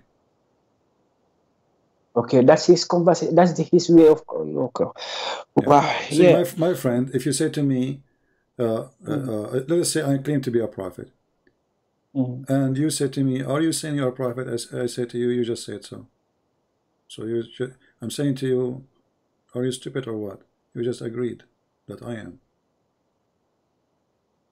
But don't you think that's a person in the court? He don't want to be punished. He will say, no, I did not say that because this is why he's there. Because he claimed to be the Son of God. He claimed to be the King of the Kings. So they are reading for him the crimes he did. So he should say, no, I did not. So he can save himself, right? So he did not say no. He said, no. So. My perspective is that Jesus Christ is a righteous man. He is even considered as a God. He have no errors. So I was expecting him to say, yes, I'm the King of the Jews, because at the end of the day, he said has that already. Nothing to lose. You know, Jesus did not need to say what he said a million times. The whole idea of him to be there is because he claimed to be a person who forgives sin. The Jews, they said to him, who is the one who forgives sin? You know, how you can forgive sin? Isn't it only God forgives sin? When Jesus says, before Abraham I am, before Abraham I am, he is claiming to be exist before his birth, right? Yeah. Okay, so before Abraham I am, that's mean I am not like you. I am exist since the beginning of time. When Jesus says, I am from above, you are from below.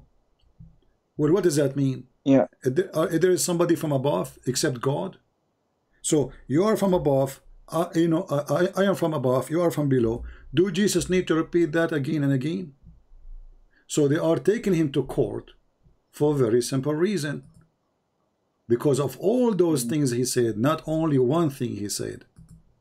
All of them is a crime according to the rabbis, and he have to pay for it because he claimed to be God. King is not a big deal. I mean, being a king or not. And Jesus obviously is not being a king as a normal king of today. The Bible is speaking about him, the one who will come and he's a king of the kings, not a king, you know. So the king of Israel is not about being a king of a nation called Israel. It's about the king of all mankind, not a king of he have a throne from the Roman. If the Caesar of the Roman, he like Jesus, he say, okay, you will become the king of Jerusalem. I will make you a king. Go ahead. But that will not make Jesus God. Right? Yeah. When I was seeing these passages, I was like, oh, the politicians in Israel during this time, they were scared that Jesus will overtook them or overthrow them, and this is why this question came: is this accusation correct that you are the king of the Jews or Israel? Or I cannot remember the exact wordings, but it's like this is what he was asked, and Jesus was not answering like directly. He was like, yeah, you yourself said it, and as a result, he was crucified. So then we can say the crucifixion of Jesus Christ was even legitimate or justified. There is no problem in that, you know. So what do you think about the crucifixion of Jesus Christ? My friend, the Bible is not a sentence. It's a life story of Jesus, correct? So in order to understand who is Jesus, you have to read what Jesus said, not only one sentence. So like the Jews, they said to him, should we pay tax to Caesar? Should we pay tax to Caesar? Jesus did not say pay tax or don't pay tax. He said to them, show me the coin you have in your hand, in your pocket. Do you have some coins? Show us. So the guy, the rabbi, he grabbed a coin, and he told him, okay, this picture in the coin is belong to whom? He said, to Caesar. So Jesus says, give to Caesar what is to Caesar. So here Jesus did not say pay tax, He never said pay tax to Caesar. He just told them that you are a bunch of hypocrites. You are questioning if we should pay tax, but you are using the money of the Caesar. Because the one who don't approve Caesar tax should not approve his money too. Right? Correct? Yeah, that's a good point. Yeah. Yeah. So if I don't agree this guy, he is my king, so why I'm carrying his money? Why I'm carrying a coin, have his pictures? Yeah, maybe because the coins can get you some stuff that you might otherwise not have. So it's maybe selfishness, you know. Yeah, you just want to. It's your interest that if you can use the money to get something. So even if you don't like where the money is coming from, who create the money, but you can use the money to, you know, to gain your own satisfaction in it. But this is me speculating. I don't know if this was their reason. Okay, but your point is well made. You know, if you don't agree with the king, you don't have to do anything that comes from the king. Yeah. I think this is very, very difficult. Like today in the modern world, many people, they don't agree with the politicians. They think, they are like in contravention with what is going on, the regulations. But every day they are taking the Straßenbahn, community train, going to work, coming back, so it's crazy, man. I don't know. But for me, I decided not to be a Muslim. So now it is 2 years now I'm not a Muslim. And during these 2 years, I came across a lot of materials, but the best material that get me what I want. Okay, I have to be honest. Okay, my friend. Anytime, feel free to call me, and I will be happy to take you. All right. Okay. Thank you very much, sir. Thank you very much. Thank you very much. We have a Muslim here. He is saying he want to read for us verses from a book, and those verses he is saying. Well, here it says that you can take a slave, a male and female, and you can buy them from other nations.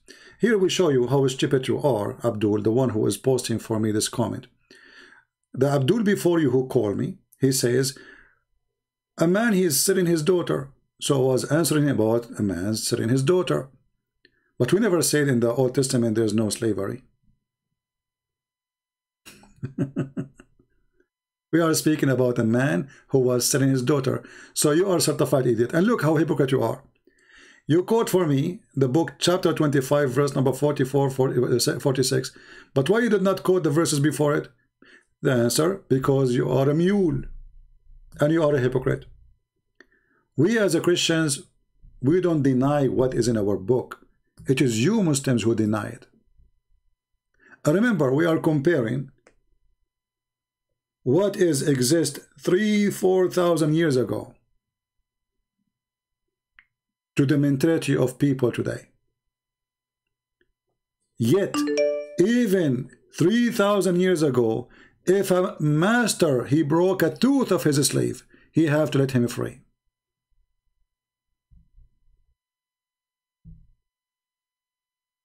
If he broke a tooth of his slave, he have to let him free. So if a human being want to be honest for a second, that a human being cannot be a Muslim. In the same time, if slavery is bad for the Muhammadan, all of Islam is about slavery. Nobody owns slaves as much as Muhammad. The caliphate, one of the caliphate, he have in one palace more than 10,000 women just for break dancing.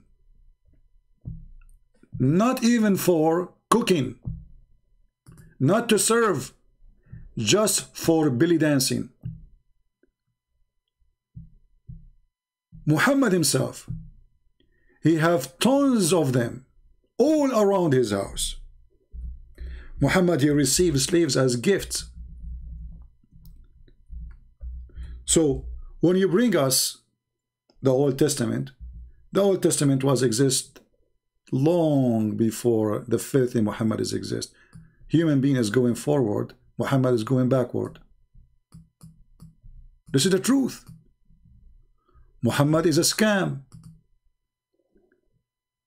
If Christianity into slavery, then Jesus, why he did not own slaves?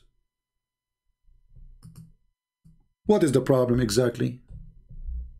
Who is holding Peter and Paul and John and all the disciples of Jesus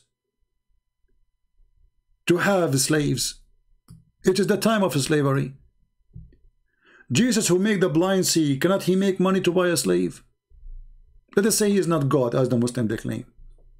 Why he don't act like Muhammad? Can't he ask the 12 disciples to go and buy some sword and attack people in the street and arrest them and make them slaves?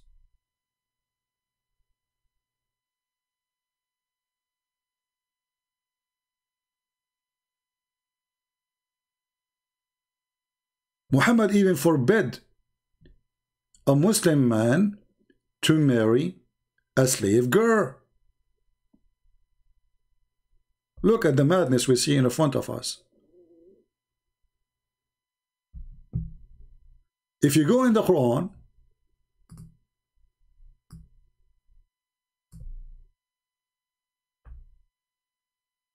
you will see the following.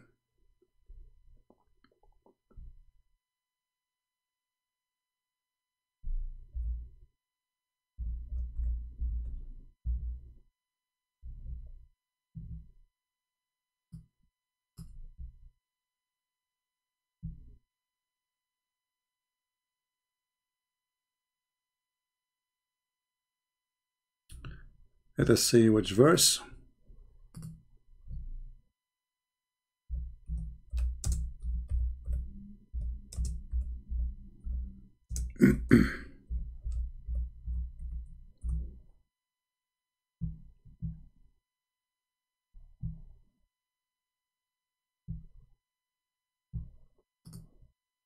When a Muslim woman, she married her own slave, she was executed.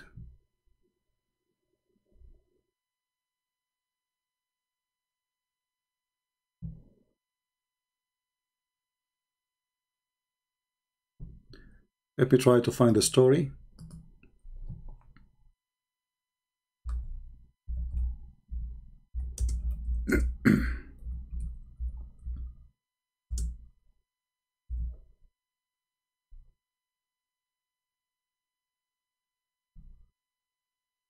All right, we found the reference. This is a very well-known Islamic terrorist website, Al-Islamu Su'alun wa Jawab, Islamic question and answer. This is fatwa number 153718. Question: is it allowed for a woman to sleep with her slave? We will find later the answer: no. What about marrying the slave?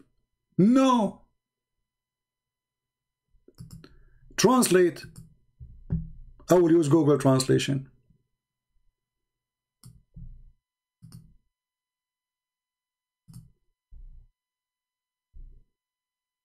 Is it permissible for the woman to have intercourse with her property? They translate the word abd, which means black slave, as a property. Answer: it is not. Okay. Why? Because she is a lady. Okay, we continue. Is it forbidden for a slave to marry his mistress? To marry, not to sleep, to marry. The answer: no. Okay, why a Muslim woman, she cannot marry her slave?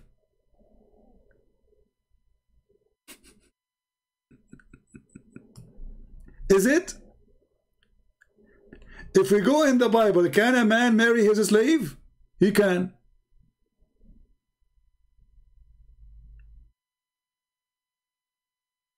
In Islam, you can have sex with a slave if she is a female,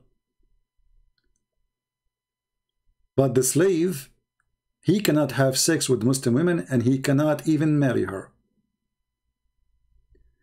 What if a Muslim slave, he married without permission of his master? If he do that, he committed adultery.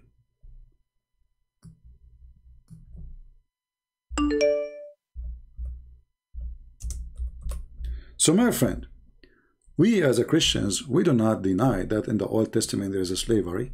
It is the Muslims who try to cover up all the stupid things in the world. There's a video of this guy, son of Muta, Uthman ibn Farouk. He was speaking to a Christian woman. He says, in the Bible it says your property. Do you agree with that? In the Bible it says your property. Do you agree with that? Or the Quran says your property. So those cowards, they have no dignity, no honesty. And now let us see if this guy who wanna get me busted, he can speak to us. Do you have the courage to answer and talk? Let us see.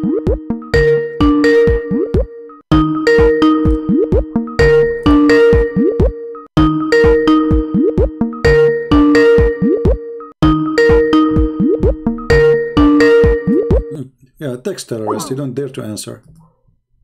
Let us see other Abdul.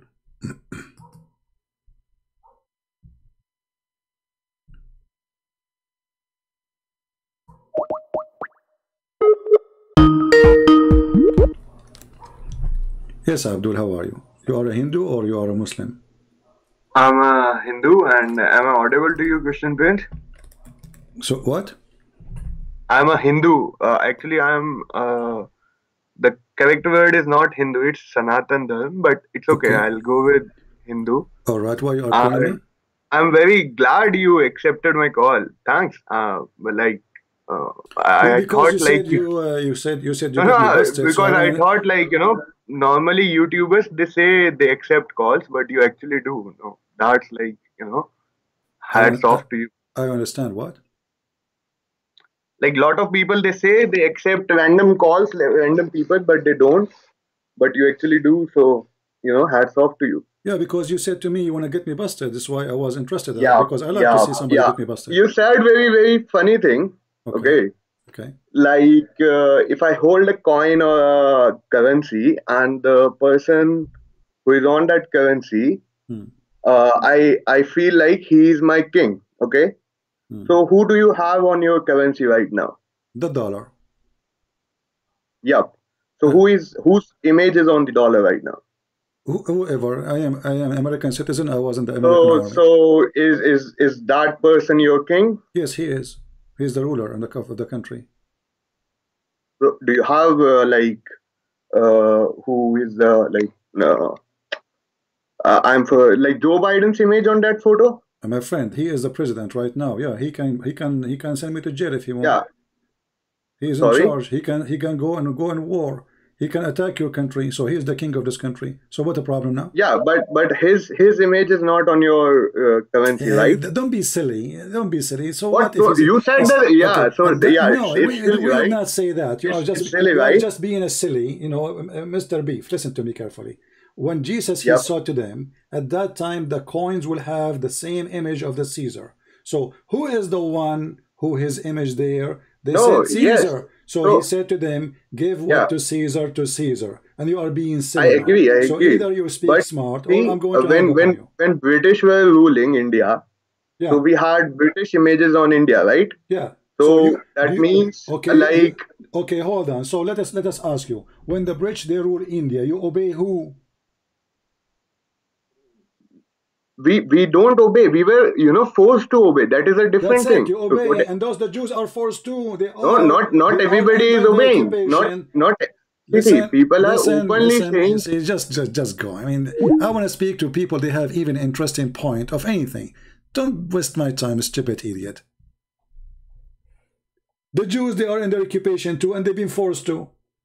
So they are being hypocrite. If you really are a revolutionary against the occupation, then don't carry the money of the occupation. Use your own money. Use money of anybody, but not the one who occupy you. So they are hypocrite. They are standing in the court, which is a Roman court, which means the rabbi, they are taking their authority from the Roman. Their position from the Roman. The soldiers who arrested Jesus, they brought him to the court, they are Roman. And yet they are hypocrite. They don't want to say that we are obeying Roman. Mr. Hindu, I appreciate you, you know, and I believe Muhammadi appreciate you too. This is why he made the biggest chapter in the Quran, the cow chapter. Don't please tell me about philosophy, because obviously your philosophy is awkward like Muhammad. You know, I like to speak to smart people. But when somebody is stupid, don't waste my time. The purpose of that question is, if Jesus said, pay the tax to Caesar, then he is approving the authority of Caesar. So how he is the king of the Jews? If Jesus said, don't pay tax to Caesar, he will have a problem with Caesar. But Jesus don't care about both. Jesus, he said to them, you are a bunch of hypocrites. You have the money of Caesar, you work for Caesar, you get salary from Caesar. All those rabbis, they get paid by Caesar. What people don't understand, that the Roman, they occupy the Holy Land, but the rabbis, they are under the authority of Caesar. Their houses exist, they have salary, they live fancy life. This is why they are the council in the court. The ruler, he just do, they are the jury. The ruler, he does just do what they say.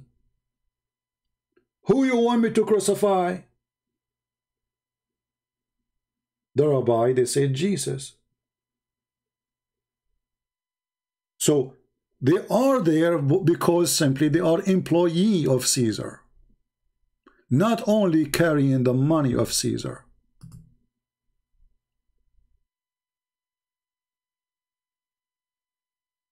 You remind me of Zakir Naik. Brother and sister, today I'm going to tell you something about India. In India we like curry. And because we like curry, we are very curry people. Abdul, what's wrong with you? What kind of logic you brought to me? However, Zakir Naik, he come to us with better smart argument than yours. He said that Hindus and Muslims, they share the same concept of God. And maybe that explains why you are being stupid. Like Zakir Naik.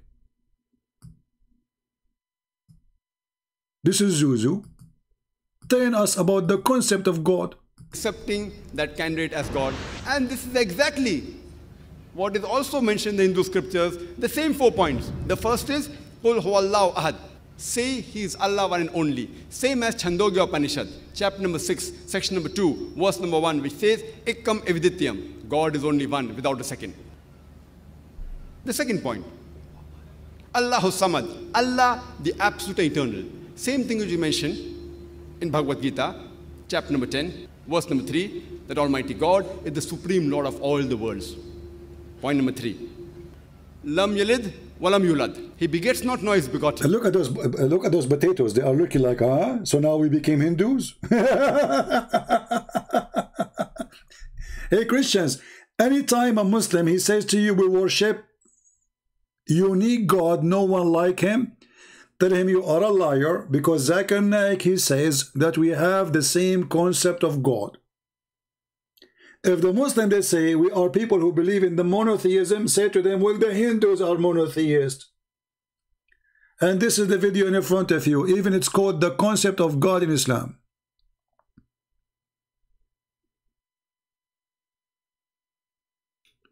This is how desperate those potatoes are. And now the cousin of Zakir Naik, he called me, Christian Prince. You said that he said to them, throw me the coin. But what is the coin in your mixer, in the mixer of the dollar you have today? Do you have Joe Biden? I mean, look how silly. Don't get married, man. Don't get married. She will leave you. She will leave you even with the turtle. Even the turtle is so fast. I mean, so slow to run. But I think she is faster than you. I feel sorry for your wife. Is that how you talk to her? Do you have the picture of Joe Biden in the dollar today? Oh, because we don't have the picture of Joe Biden, that means Joe Biden is not the president. Because in order for him to be the president, we have to bear the picture of Joe Biden. Okay? You are genius, man. Don't just, please, Hindu people, Indian people, don't make this guy a prime minister. He will screw you. Look at the deep logic. That's deep. We have to admit, that's really deep. I hope your mother, she did not make many of you, many copy. I mean, make many babies is okay, but copy like you, that's horrible. Do you have the picture of Joe Biden? Thank God they don't put his picture there. Man. They will not put his picture, they will put their, you know the thing? We are created by the thing, you know? And you know the thing. You know. Even Joe Biden do not know his name. So, do you have the picture of Joe? Where those people coming to me from? I mean, God, what I did to you. Oh, God, please, don't send me this idiot, please. Enough is enough. Thank you, Lord, for everything.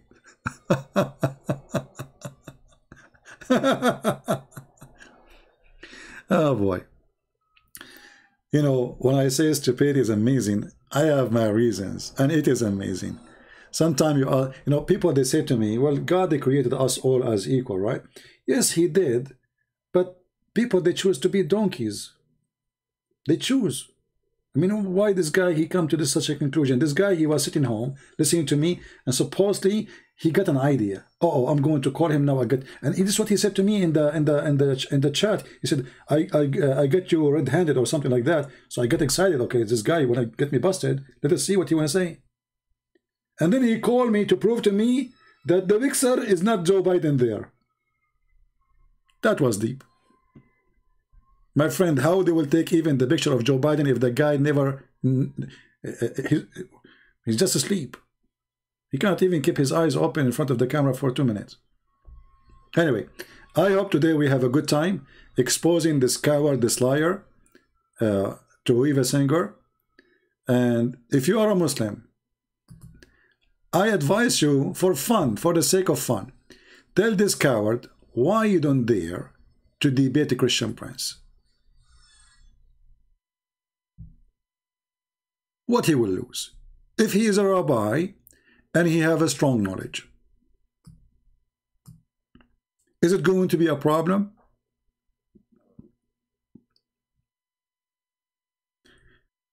And I offered him, I sent him an email, even I made a comment in his page. Would he dare ever, this potato? You are just a snake. You are not even a man. Do you dare to say to the Muslim the same what you say to the Christians? Do you dare to say to the Muslim that Jesus is not the Christ and your prophet is a liar? You are a potato. And here, we fried you. And actually, you turn red. Look, when I started the video, he wasn't red. I mean, what happened to his face? You were on the beach, weren't you, huh? Ah, bad boy. What you were doing in the beach, hamster? And he speaks like Zakanek, by the way. Unbelievable. So I hope we have a good time. Don't forget to download my videos. I want to remind you that soon we will start going in my other channel, Arabian Prophet, not this one. So don't forget to subscribe to the Arabian channel page. So if we stop coming here, you will not think we disappear. All right, we will be in the other channel. I have those two major channels. This one have a small number, just 73,000, something like that. We will move to the other one because we waited for sleep for some time. This is what I do. I wait one for sleep and then I go to the other one. You know, it's just a backup channel. So soon we will be in the other channel and we will continue exposing hamsters. Yesterday we make a video about hamsters. Few of you watch it, I don't know why, which is funny and extremely good for you, for your health. Don't you want to know how Allah he warned us about hamster, that hamster was hired by Satan and he worked for Satan? Please watch it. It's just a video we made yesterday. All right? And with the hamster prophet, I mean, if Muhammad became a prophet, why hamster will not be? That is a good question, isn't it? If Muhammad, actually hamster is way more decent. We have to be honest here. Can we compare even a hamster? Have you ever heard of a hamster saying to the other hamsters, let us attack the neighbors, they have a blondie hamsters? They don't do that. Have you ever heard of a hamster saying, if you follow me, I am Mr. Hamster, you are going to get an index penis hamster? A hamster will not do that. Have you ever seen a hamster saying, any hamster female, she want to give herself to me so she can get close to Allah as the guy who called me and we hang up on him? That's what he said to us. Why women, they want to sleep with Muhammad? He says, because Muslim women, they are attractive for famous one. But this is Allah saying that. What famous one? And the coward, he changed his mind. Last time he called me, he says, because they want to be close to Allah. So how you can get close to Allah? By being close to his prophet penis. Have you ever heard of a hamster saying, you can be close to God by being close to the hamster penis? Even hamster don't do that. So do you have a brain of hamster? I don't think so. Hamster is smarter. God bless you. Christ is Lord, and we are His strong with faith, and we will never be ashamed of our faith. Not like them, those cowards who deny jihad, who deny slavery, who deny their hatred. They deny that they abuse women. They deny everything in their religion. Why? Because they are ashamed of it. With the Christ we have no shame. With the Christ we have no slavery, for He never owned a slave. I don't follow a Jewish rabbi who owned a slave. I follow Jesus. He never owned one. He never ordered to own one. He never said you go and have one. And even the law of the Torah, God, He gave Moses the 10 Commandments. That is the commandment of God.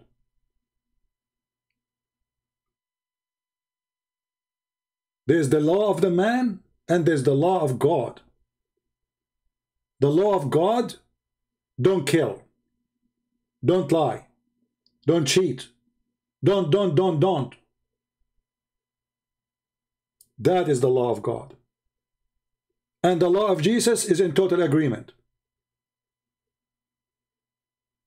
Don't kill, don't cheat, don't lie. Wish to your neighbor what you wish to yourself.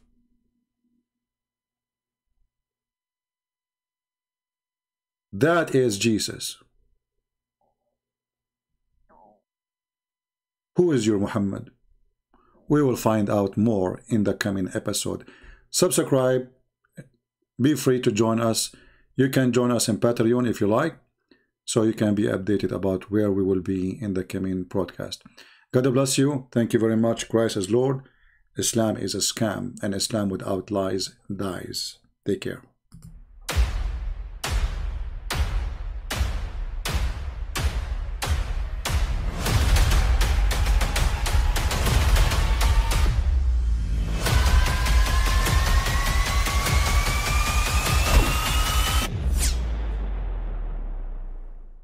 But I mean, again, he doesn't know who Gabriel is, right? Because he didn't come from an Abrahamic faith. The people of Mecca were pagan. The Quran is mentioned, if this book was from other than God, they would have found in it many contradictions. If a book is without contradictions, that has no bearing on whether it comes from God or not. I've had phone books that are inerrant, but I certainly don't think God gave them. That we believe without understanding. The brother asked a very important question, that most of the scholars say that listening to music, watching movies, and most of the television programs, they're haram. So how can we have fun? Let me tell you, brother, at the outset, that having fun is permitted in Islam as long as the fun is halal fun. That the standard narrative has holes in it. The prophet tells us because Satan or the devil sleeps over our nostrils. Those who oversleep and not pray Fajr on time, Satan urinates in their ears. I really do think Jesus was crucified and that he really was dead and buried. He thought that he was a son of God in the sense that he was specially chosen by God. I think Jesus really did think he was going to be the Messiah, the future king of Israel. I mean, that is, after all, why they crucified him.